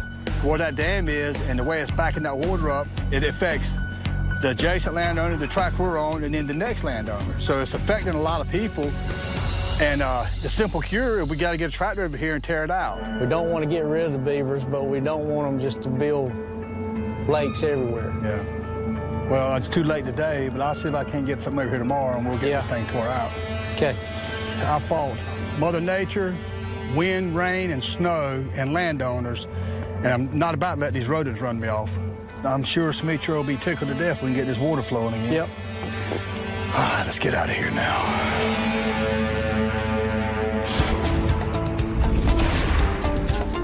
Most beavers build dams so that their lodges or homes can be surrounded by water. The water allows for underwater access only, protecting the beavers from predators.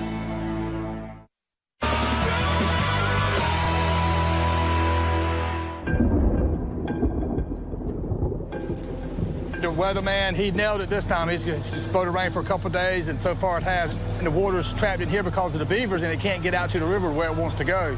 So we found the beaver dam, and we're going to rob Victor's shovel and go over there and tear that beaver dam out, get this water table dropped, because it's going to make it a lot safer, and plus the road won't float away. In water this deep, just getting heavy equipment to the beaver dam is a risky proposition. Justin, be careful. These roads over here are narrow. I had Justin to follow me in the dozer just in case I got stuck. And I was using an old road that hadn't been used in years, and it was a tight fit. I could barely fit through there. And whenever you're walking down them roads like that with water covering it, you never know what could happen. I mean, you could fall in a sinkhole, you could walk up on a stump and get stuck. Just a number of things that could happen walking old roads like that. Listen, I'm gonna walk over here on this side and start tearing it out. I think you could go straight ahead. You start on this side and start pushing it. We get it tore out big enough, it'll overwhelm the beavers and maybe they'll leave. When Bobby gets a closer look at the depth of the water, it causes him to rethink his plan of attack. Hey, Justin, second thought, just wait and let me get started. In case something happens and I get bogged down, you can help me get out. I got you. I thought we'd get Justin out on the bulldozer to help push it, but after getting on the backside, seeing where the big bottleneck was, it's always good to have somebody with you. You never want to go out on your own doing anything like that because anything could happen. I mean, I could get stuck, fall off the tractor, drowned. I mean, so it's good to have somebody with you. And, you know, we got communication, which is a good thing, but if I'm floating face down in the water, I can't do a whole lot with the radio. I was just going to try to walk in on the water side and just rip it out back to me, but once I tried to go across there, one whole track went completely under the water, and I couldn't see where I was going. If enough water floods his engine compartment, Bobby could lose power and fall into a sinkhole. I can't see where I'm going. I'm just heading to the other side. I had that same feeling about, I guess it's been 10 or 12 years ago where I lost the machine. Same type of environment. You know, I couldn't see where I was walking. It was all water. Yeah, this way right here, I'm going to go on the other side, see if I can get to it. You gonna walk through there? So I kind of decided I better back out, and I went ahead and walked around and came up on the low side of the dam. I'm gonna go knock this thing out. And just grabbed a mouthful and pulled it back, and here comes the water.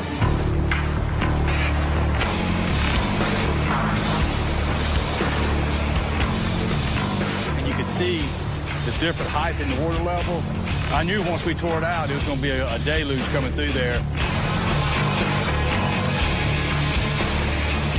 After I ripped it out, initially fairly big, and just to watch, I mean, it was thousands of gallons of water running through there, and it'll probably do that all day today because if John was correct, it's got about 100 acres backed up right now.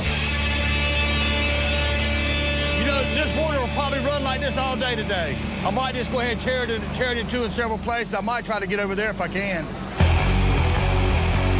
Even with the beaver dam destroyed, it will still take a couple of hours for Simitrio to see the waters recede back on the deck. That takes care of that. Bobby 1, Beaver 0. With the floodwaters receding, Bobby's crew is able to load at a rapid pace, still shooting for their 100-load goal for the week. But with only one more full workday, it may be too little, too late. Well, I see you made it back out with the shovel. I guess you didn't get stuck getting that. There was a lot of water back there. Really? Yeah. Well, thousands of gallons. You can look out there now, and you can't hardly see the water. How many did y'all get today? 22. 22. How many you got for the week, John? 72. Good. We have a chance. Yeah, we do. In order to reach their 100-load goal, they'll have to have a 28-load Friday. They've done it before, but never under these conditions. Coming up. Yeah, come on. I'm waiting on you. The Goodson crew does everything in their power to meet their goal. Truck coming out. They're starting to work it back. All along the edge there. And the Beavers fight back. This ain't over, Beaver. I will be back.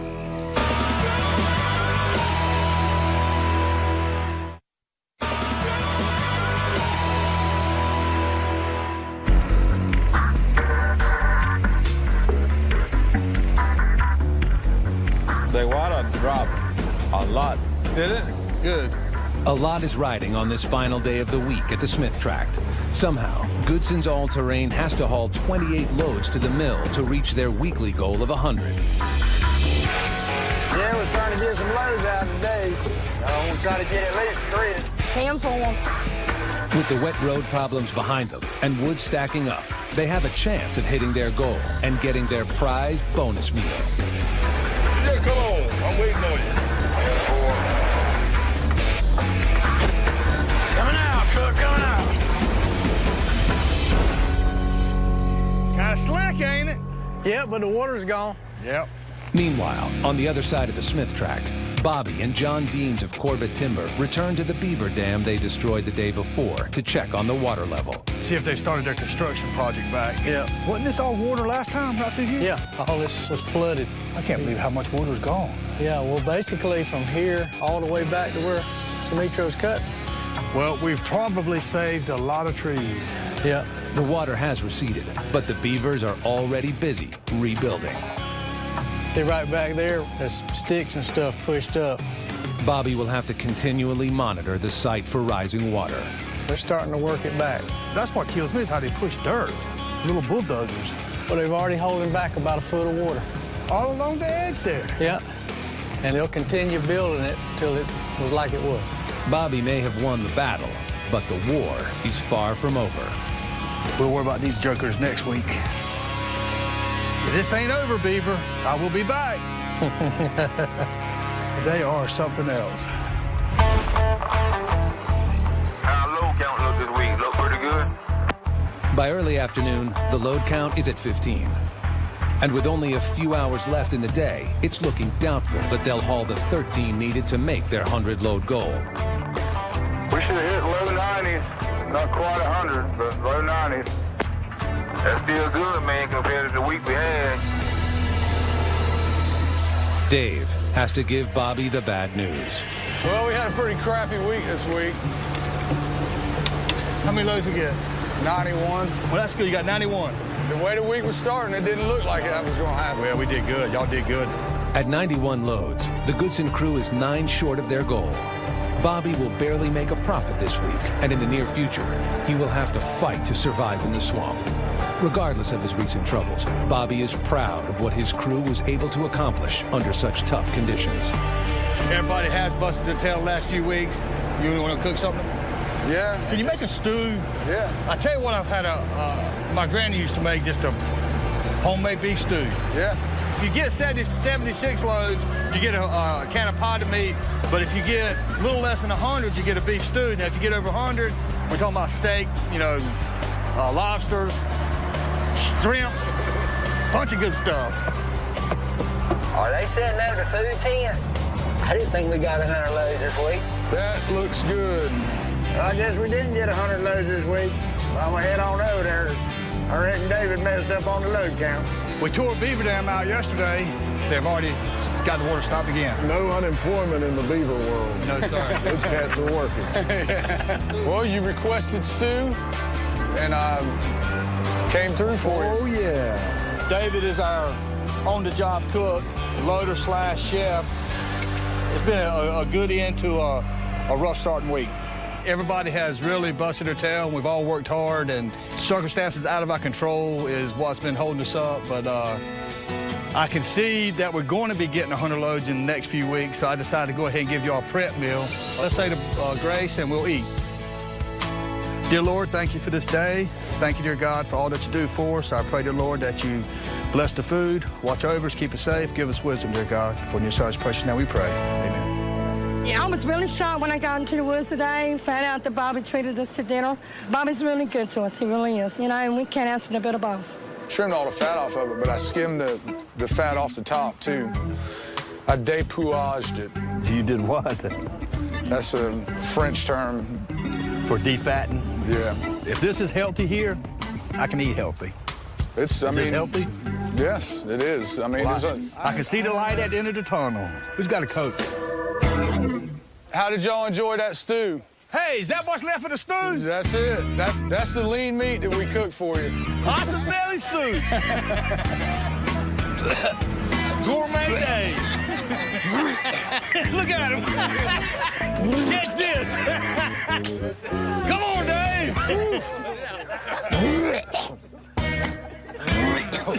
I think the joke turned on me now.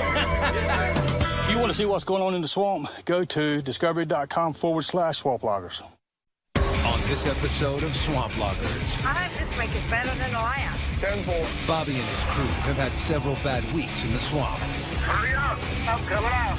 They have to get back on track, but an angry neighbor, Well, that's still not the damn lie, which is not. a land dispute, If we'd have cut these trees down, it'd have cost us double damage. nasty roads, Damn, slow going over here. and a last-minute decision from Corbett Timber. The road is tearing up, so we need to quit. What's going on out there? We ain't stuck. This ain't only holding up. Threaten to shut the company down. Can you help me out here?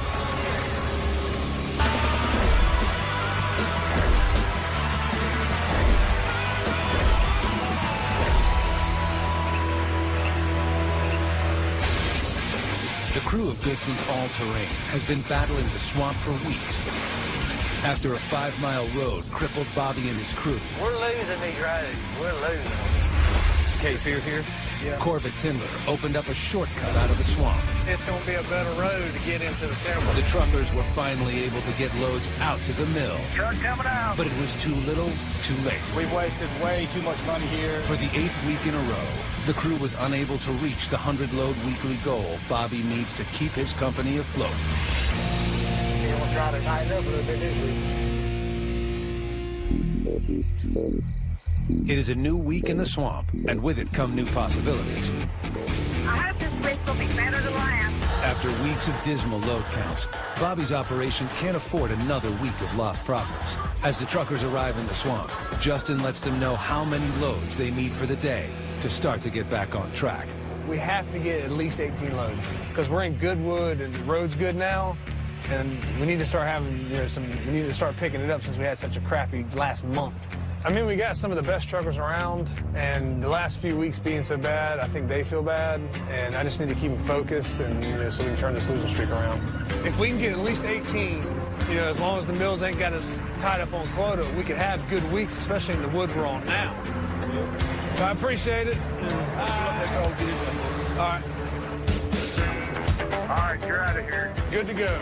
To help Bobby and his crew speed up delivery of wood to the mill, Corbett Timber has found a shortcut out of the swamp. This half-mile road provides faster access to the highway and allows the truckers to travel at higher speeds. The 5-mile road was slowing them way down, and they're hopeful that this shorter, better road to the mill will allow them to hit the 100-load goal. If they can hit 100 loads for the week, each employee earns a $100 bonus and a company meal.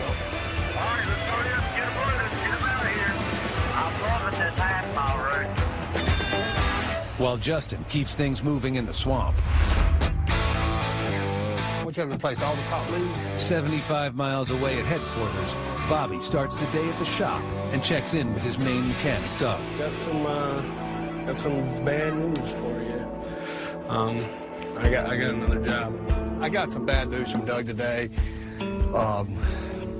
Which you kind of caught me off guard a little bit. I got a job here in town, working, doing utility locating, actually. It was a tough decision for me, but when it comes down to it, I think this will be a better opportunity, more room for advancement, be able to move up, you know, and maybe not be a grease monkey my whole life.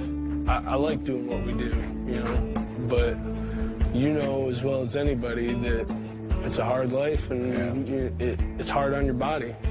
Well, I hate it, Doug, but I mean, I understand where you're coming from, and I mean, it is tough. It was a tough decision for me, too. Look, I tell everybody, when they come out here, either you'll learn to love this job or you'll appreciate your next job a whole lot more.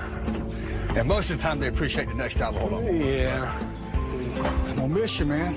It's hard to replace somebody like Doug. Doug's a good mechanic. He thinks for himself. He'll be a hard one to replace.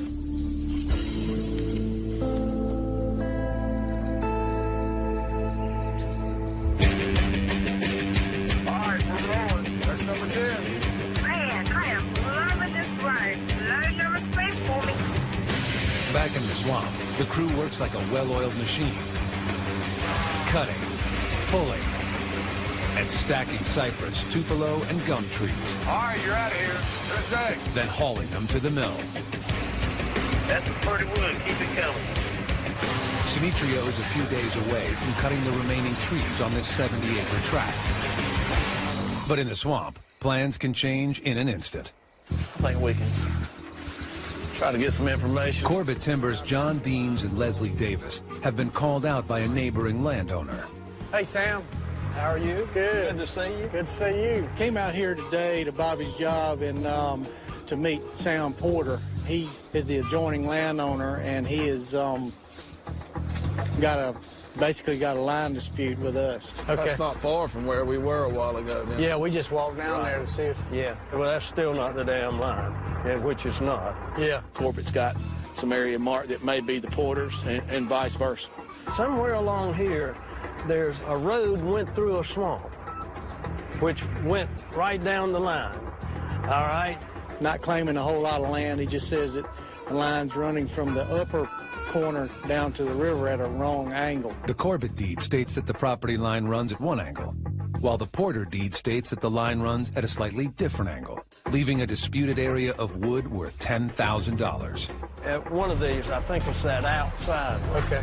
You got to make sure it's right before we cut the timber rather than afterwards. Then you get into the situation where you've got a timber trespass, you get lawyers involved, and then there's damages included in that. I want to get a copy of this, and I'll get a copy of it. If we'd have cut these trees down, it'd have cost us double damages. We wouldn't have done it ill will or intentionally. That normally leads to what they call triple damages. But we could have been paying Mr. Porter or Mr. Porter's family double what these trees are worth if we'd have cut them down. To try to do the right thing. Okay. And I'll get this back to you as soon as possible. All right. No rush.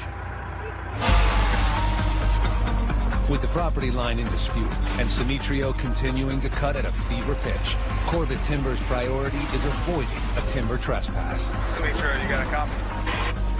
Go ahead, Justin. Can you come on in? John will come by. We need to talk to you. I got a call for John Deere and the radio.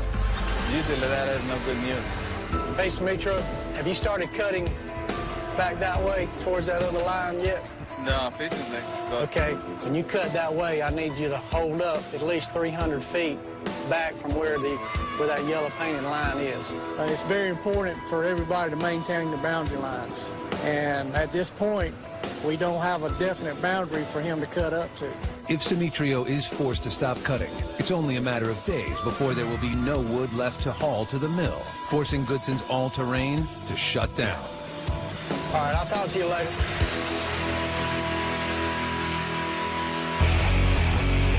We're rocking and rolling now.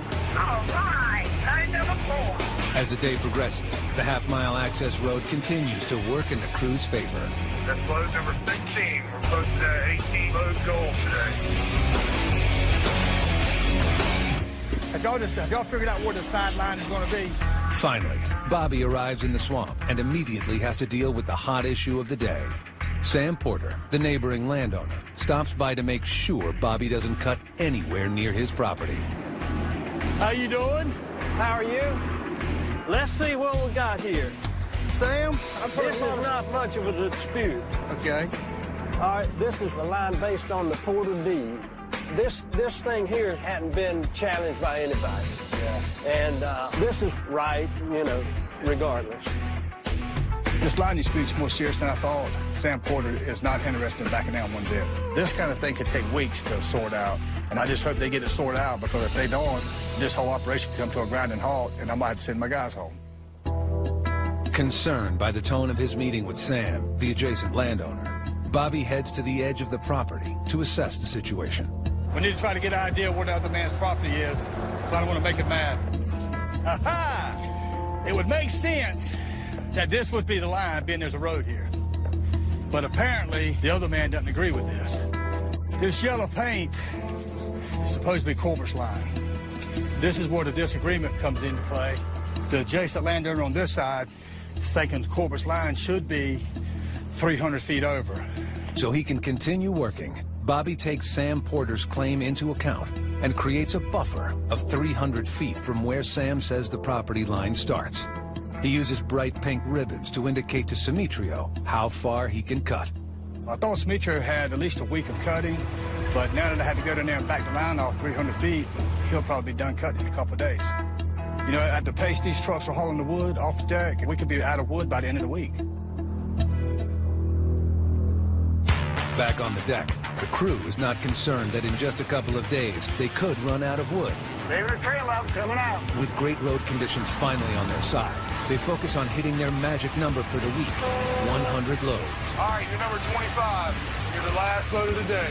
By the end of the day, Monday, the crew has sent 25 loads to the mill, far surpassing Justin's 18-load goal. Oh, I love these short runs. I already taste the meal coming.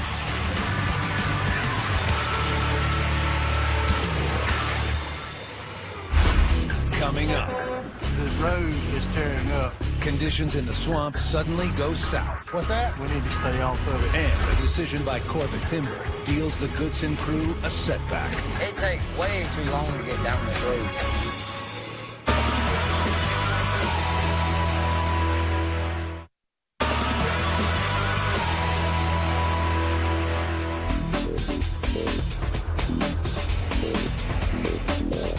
All right, let's rock and roll. Let's get it loaded, ready to work. The Goodson crew has gone 2 months without a 100-load week. But after yesterday's impressive 25-load haul, they're well on their way to turning things around. Finally, starting to work it. All right, guys, let's get these loads out before that rain comes in. But rain is forecast Tuesday, and they need to get loads out before a muddy deck and a slick road starts to slow them down.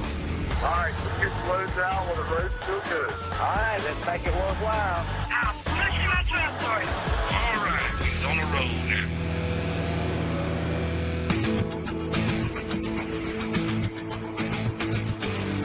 Okay, let's check out. Good to go. As the crew moves hardwood logs and pulpwood off the deck, Another day, boy. Bobby arrives in the swamp and breaks Monday's bad news to Justin. You heard about Doug? Talked to him yesterday. He gave me his notice. What are you doing now? The dad came up and said that he got here this morning and told me that Doug put in his notice. I mean, it kind of sucks. So we'll get another mechanic or just kind of see how it goes? I think I'm just going to dog you pretty good. I'm used to it. Yeah. I'll just take both our paychecks. but I understand where Doug's coming from. It's going to suck for me because now I have to do everything. This is something I don't want to become familiar with. This is where we're going to miss Doug at. You know, Doug knows a lot about metal and welding. Of course, he ain't gone yet, but we got a lot of stuff in the shop he's got to try to finish up before his time runs out. But yeah, he'll be missed.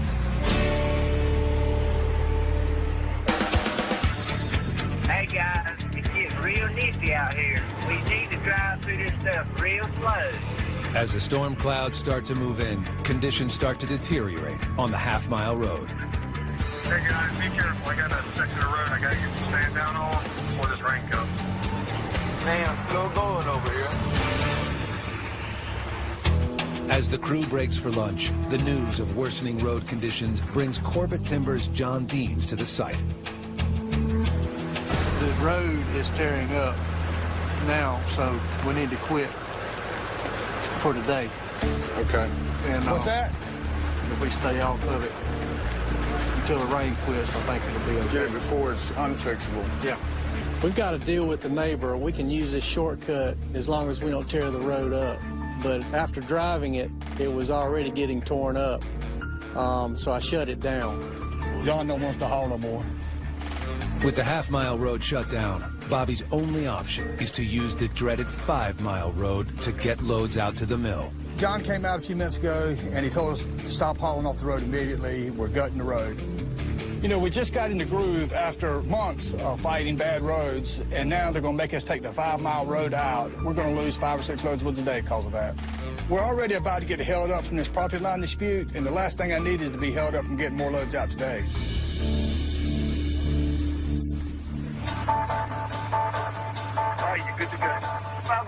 After lunch, the crew reluctantly hits the notorious 5-mile road. Hey, Monkey, don't forget we got to take this 5-mile road.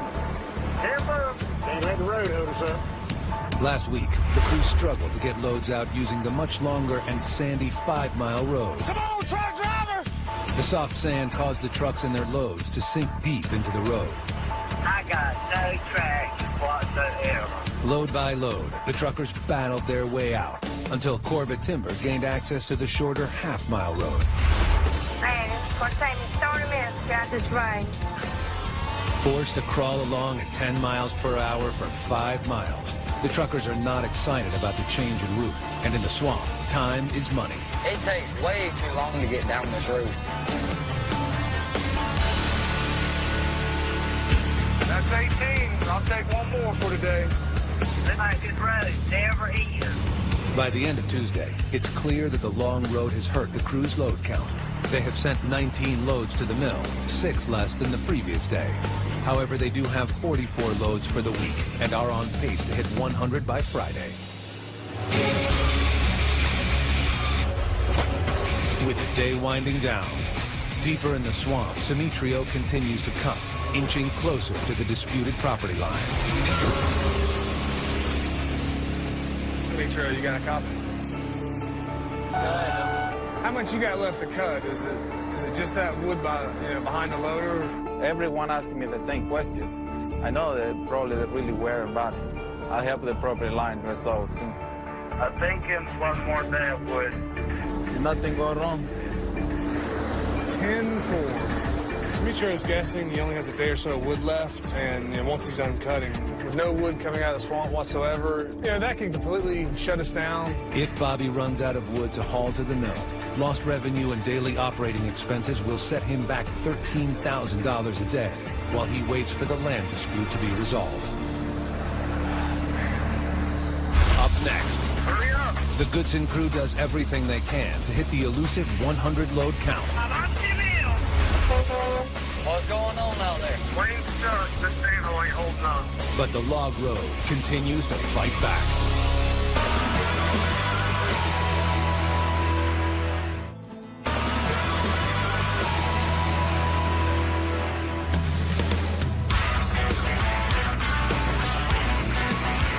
Let's go. Here's number 46 for the week. We fell behind a little yesterday. We got to get 20 today to get caught up. Hurry up. I'm on 2 mil. I'll see you guys in a bit. Using the sandy 5-mile access road, the crew of Goodson's all-terrain is having a miserable time getting wood out of the swamp. But with 44 loads already under their belt this week, All right, I can take that now. they are well on their way to reaching their 100-load goal. All right, your truck's loaded. You're good to go. All right, I'll be right back. That's a nice one. Yeah. Up here, it's in dispute, so. Without any resolution on the property line dispute, and with only 1 day of wood left to cut, Corbett Timber's John Deans and Leslie Davis survey the land in question. We came in here and backed off about 300 feet. A few degrees off on a compass and a bearing. How long is this line supposed to be? A mile from that corner? 5,000 feet. When you're talking over that distance, you could be talking 5 or 8 acres in that triangle. Yeah. This kind of timber, you slip up and cut somebody else's trees, you're in trouble. Yeah. And now we're going to bring a third party in to settle it out. Figure out exactly what's going on. With Corbett Timber and landowner Sam Porter at an impasse, Corbett has no choice but to bring in a survey team to determine the actual boundary. You said the surveyor will be here? Yep. All right. Okay. We'll get it solved then, won't we? Yep.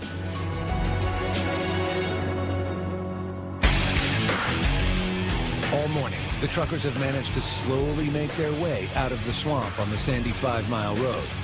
All right, that's it. You're good to go. But before long, their luck runs out.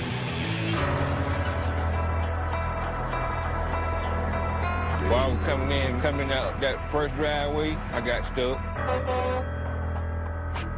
What's going on out there? Wayne's stuck. This sandhole ain't holding up. I'm going to have to push him out.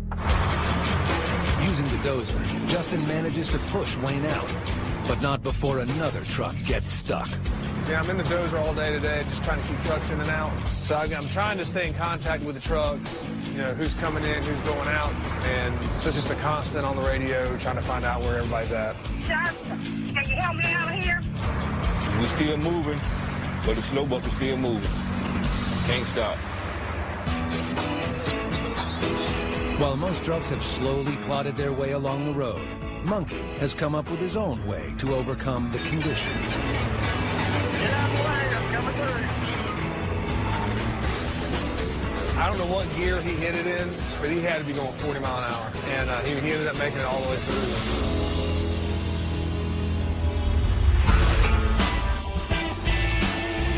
You want me to call this guy, Mike from Florida?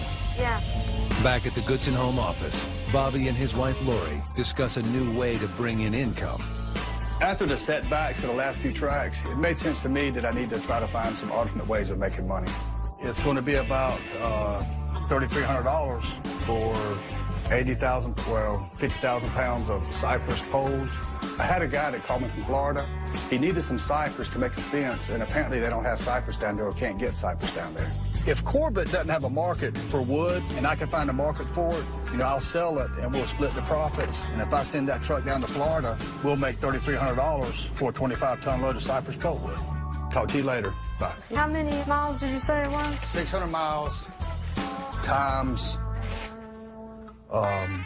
If I could find some more clients like this that need this specialty wood like we have up here, it would really help offset the costs we have in swamp logging. He'll take it. I'll probably let Monkey carry it down there because he keeps his truck clean. Back on the Smith tract. All right, you're load number 15. That'll be a total of about 59 for a week. The crew continues their quest to overcome a 2-month losing streak. More than halfway through the week, they have 59 loads delivered to the mill. They need 41 more to reach their 100-load goal. We got held up a bit on that 5-mile road. We're going to have to crank these down the rest of the week. A half-mile deeper in the swamp, Simetria cuts down the last of the undisputed trees. I cut all the wood they allowed to cut it. The loaders have few days wood down, they can work with it. I hope they settle this dispute soon because we be run out of wood and we had to shut down. Coming up next. How much wood you got over there? Not too much left. The shrinking wood supply threatens to shut the deck down. Who's that guy over there? The surveyor.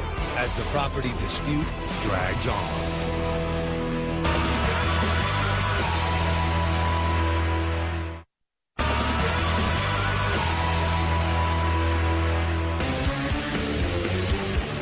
It's a new day in the swamp. All right, Joy. First load of the day. Hurry back. Let's see if we can earn a mule this week. 10-4. While trucks are hauling loads to the mill, the loggers have a new problem. How much wood you got over there? Not too much left. The property line dispute has forced Simitrio to stop cutting. And with less and less wood being pulled to the deck, it's only a matter of time before there is no more wood to haul. When there's no more wood to haul, no one makes any money. I think they have a little bit of mileage. 10-4. I run out of wood, Scott. I don't like it. No have not to do. I help this line few the fishing sea. Morning. You can crank that stump up, can't you? Even though Simitrio is out of wood to cut, Justin can still find work for him and his stumper. It rained a lot last night, so it washed out the pipe that was supposed to let the water, flow underneath the truck road. The crew installed a pipe under the 5-mile road to allow water to pass underneath. With that pipe damaged, water is backing up, threatening to flood the only road the trucks have in and out of the swamp. Simitrio's stumper's down, but we can still move the machine around, so I thought we could just go ahead and use it. We tear the pipe up, let the water flow, and put some real thick mats across it. With the stumper, Simitrio digs out the road, allowing backed up water to drain.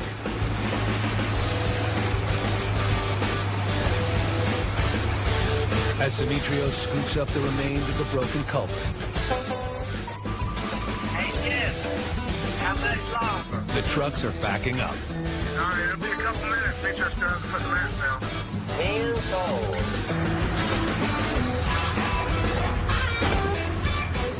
Well, we got some triple ply mats. They're really strong. They're almost a bridge-like. You can just throw it down over a hole, and it won't flex as much. They're about twice as heavy and twice as much money. The stumper isn't exactly a precision instrument, but in Simitrio's experienced hands, the mats are put in place. Okay, Gary, all good. 10-4.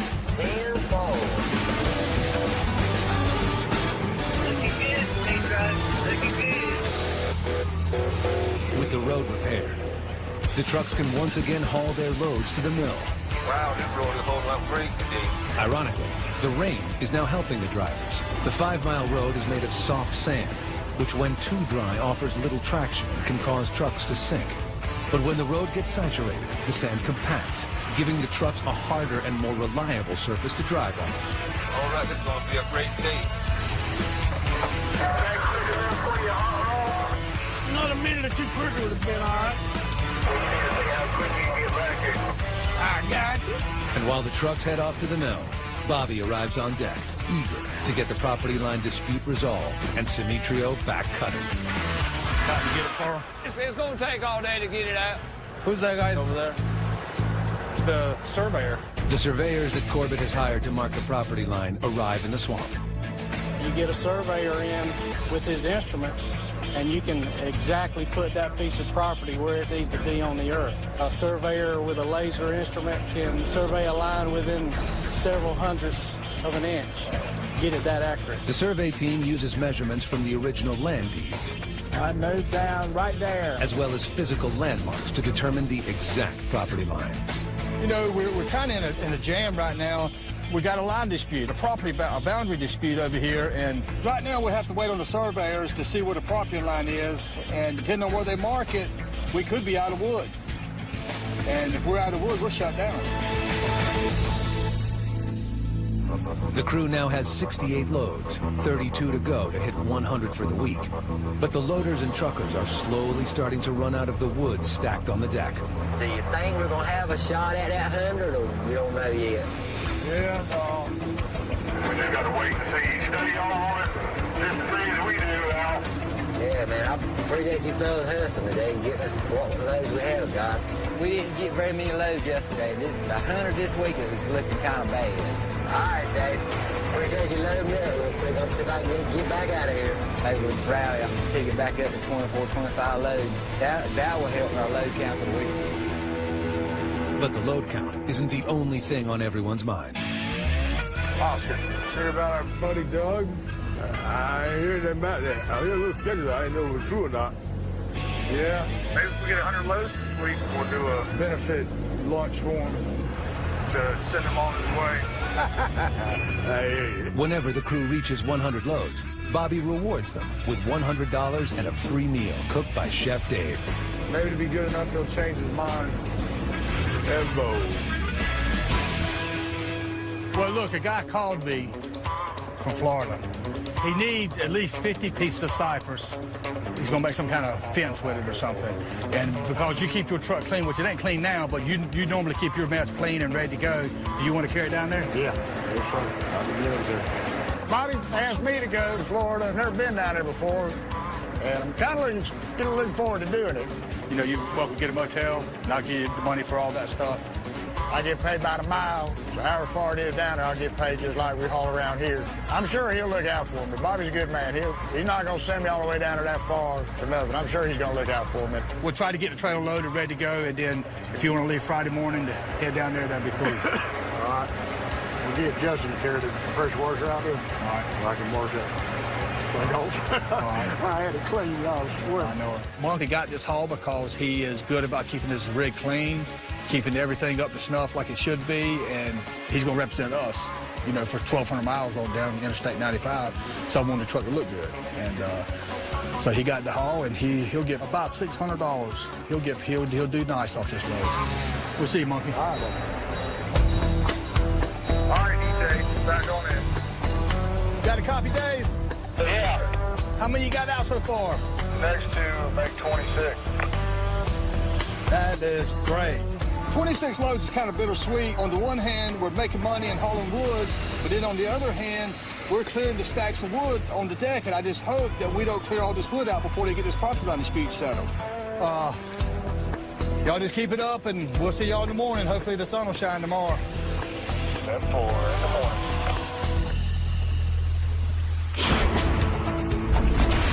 In 1735, England's King George divided Carolina colony into North and South Carolina. Over 250 years later, parts of the border are still in dispute. Surveyors today are using 1815 maps and GPS technology to mark the boundary and hope to know north from south by 2012.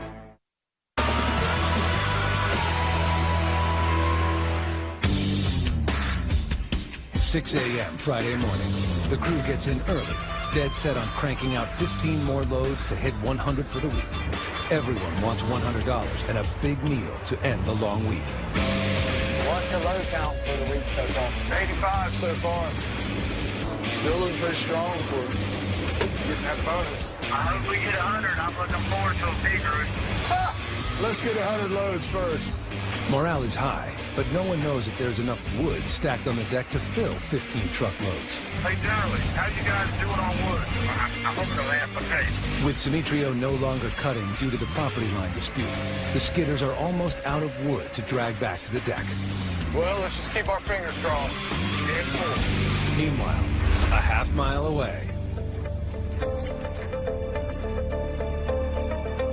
I got it. Corbett Timber finishes the survey of the property line.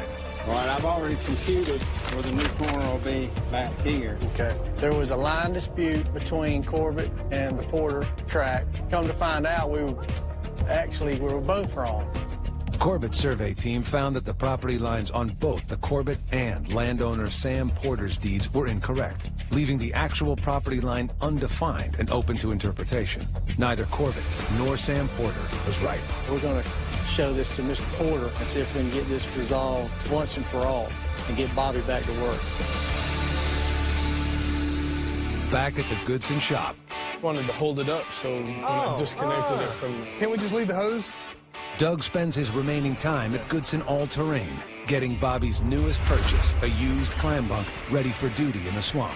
The clam bunk is the largest piece of equipment in the company's fleet and is responsible for pulling wood from the cutting site back to the deck. With the purchase of this clam bunk, Bobby now has a backup for every piece of equipment, significantly increasing the efficiency of his operation. We were on the last day of work. No big deal. Yeah, you got workman's comp, right? Knowing you. What? You can't have already dropped it. When you're working with somebody every day, you kind of get like a family-type atmosphere. It's going to suck when he's not around, but, he's not moving away, so we'll still see him. You know what's gonna suck though? Is that I'm not gonna be able to mouth off to anybody like I do you. I hope you forget where you're at. Fired. You forget where you're at and say something smart. It's hard to quit Bobby. Bobby honestly cares about his employees, and you know, it's hard to find employers that are like that, you know. Give you something to eat? Yeah. Back at the Smith tract. All right, get out of here. All right, buddy. The crew pushes hard all morning to get loads out to the mill. All right, let's go ahead and get them loaded. Guys, if we can keep this pace up, you know, and just should get 100 easy for Doug. I tell you, you're number 90. This conditions out here, man. We're lucky to be even getting, you know, 10 loads out. 10 loads. While trucks continue to haul the last of the stacked wood in and out of the swamp. You ready, Monkey? Monkey prepares to take 50,000 pounds of cypress down to Florida. That's the paperwork. Yeah. All right. I figured you might want the tickets this time. Yeah, might need them. I'm thinking it's about 10 hours to put me down there, so it's probably not that far down into Florida. Well, look, be careful. Give me a holler. Call Mike and let him know what that you're around, what time it is, get directions, all that stuff from him. I generally have pretty good luck on stuff like this. My biggest thing usually is just getting lost. If I don't get lost, I'll be all right. If you get locked up, call Justin. A little nervous about Monkey going to Florida. It's a lot farther than we've ever been on any, especially hauling wood. Anytime you get out of state a long ways away, we're not there to work on it, and people can't take advantage of it if the truck gets trouble.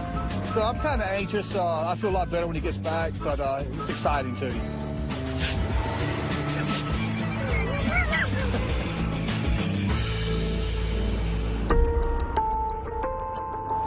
After a morning of meetings, Corbett Timber's David Robinson arrives to give Bobby an update on the property line dispute. Hey, how you doing today?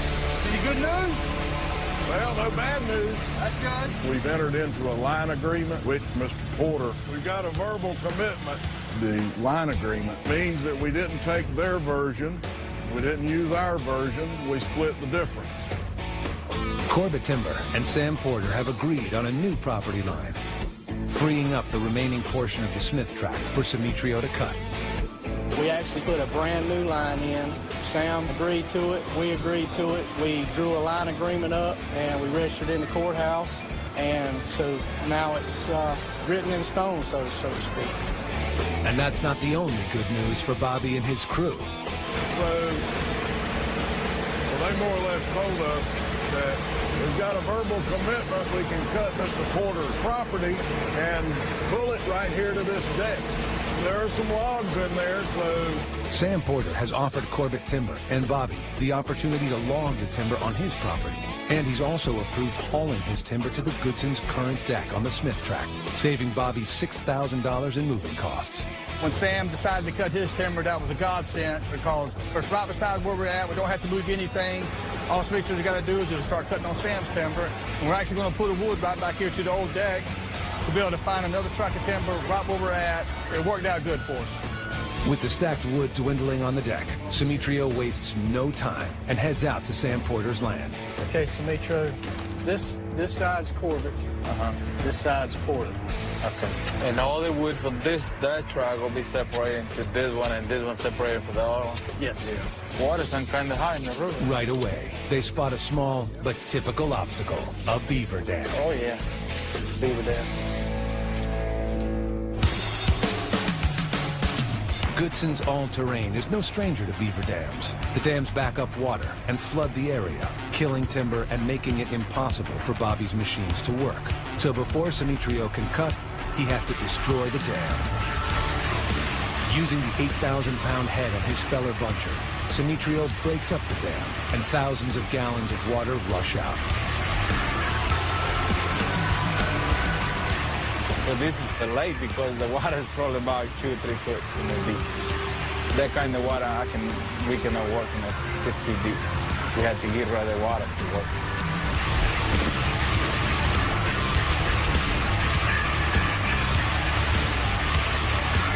I feel good. At least we have more wood to stay over here, you know. Once the water recedes, Simitrio can get back to cutting. Almost there, guys. By early afternoon, the crew has 92 loads and can taste their first victory in 2 months. How are we doing so far? Tell you what, you're 92, and keep this pace up, the rest of the time we should get it. I just hope we don't run out of wood. So when we finally hit 100, it'd be nice to do it for Doug. 10-4.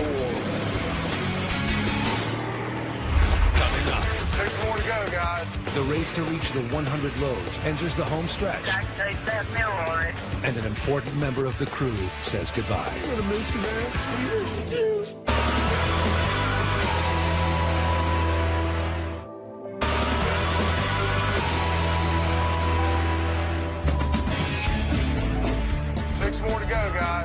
It's early afternoon on deck, and the Goodson crew has 94 loads, only 6 from hitting their 100-load goal for the week. What do you tell you? If y'all help us get in and out of here quicker, we'll go quicker. 10-4. As the crew pushes on, 75 miles away at the Goodson shop, Hey, you know what's up? Doug spends his last few hours at Goodson's all-terrain, loading up Bobby's newest purchase, a $125,000 used clam buck. Oh, this isn't the first time I've loaded something, but it probably will be the last. Doug, Justin, and Bo finish loading up and head out on the 2-hour trip to the Smith tract. Meanwhile, deep in the swamp. Wow, no sign at all that there was all the water gone. Simitrio does one final scout of Sam Porter's land, checking on the water levels before he begins cutting. See, the water was all the way over here. You can see the level of water go all the way over there and all the way over there. 1 inch make a big difference over here in the swamp. It was a blessing that the guy that owned this wood there, he will have a dispute with John. We never thought that he was going to sell his wood. It was a blessing for us because we don't have to move the loaders and we stay in the same place. We can put all the wood to the same. Woo. For another people to have lunch with me. Let's go back to cut some wood.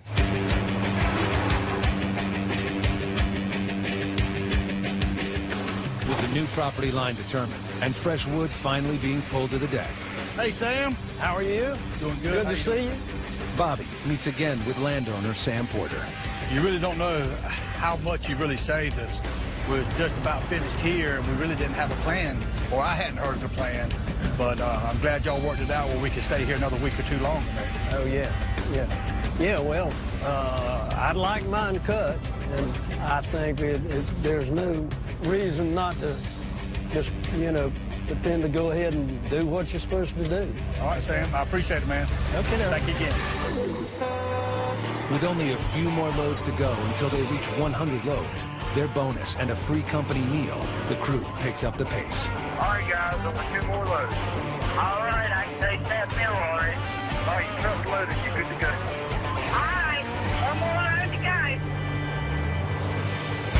All right, man, what you got for me? Mr. 100. Sure feels good, man, being number 100. Well, it's been a while since we've gotten 100 loads. Now we've actually done it. So it's something that we've been reaching for. We know we can do. Everything came together this week. Hey, Wayne! Yes, sir. Just 100? 100. 100. We're hoping that we keep rolling and just have 100 loads in our weeks ahead. You'll be out here. Yeah, 10-4. Because 100 loads makes a healthy profit for Bobby, he rewards his crew with $100 and a meal cooked by Chef Dave. Have you heard anything from Justin and Doug with the clam buck? Justin, you got a copy? Yeah. We're waiting on y'all. Monkey called me this morning about 9:30, 10. He said, you want the good news or the bad news? I said, just give me both of them. He said, well, I got here, and he's unloading it now. I said, what's the bad news? He said, there ain't none. I just wanted to say that. I said, you jerk. Doug, Justin, and Bo finally arrive with the clam buck. And after offloading, Can you get you 1-4? I'm going to go out there with it and make 1-4. Do that, just make sure it's still. Bobby hands it off to an eager Durley.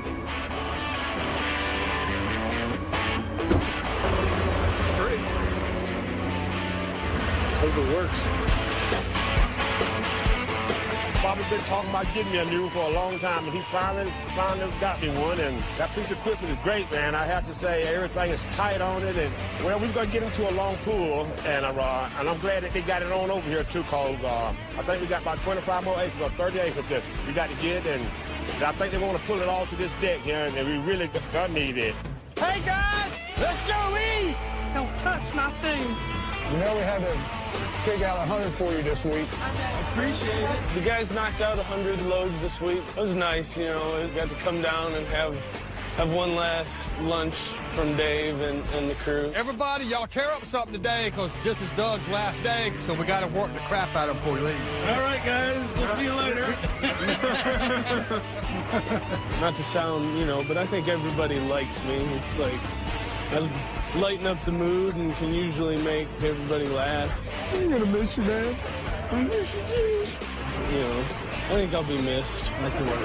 Thank you. Doug's a good guy. He will be missed, and hopefully he'll get over there and not like it and come on back. I just had to give Doug a kiss. Yeah, give one to me.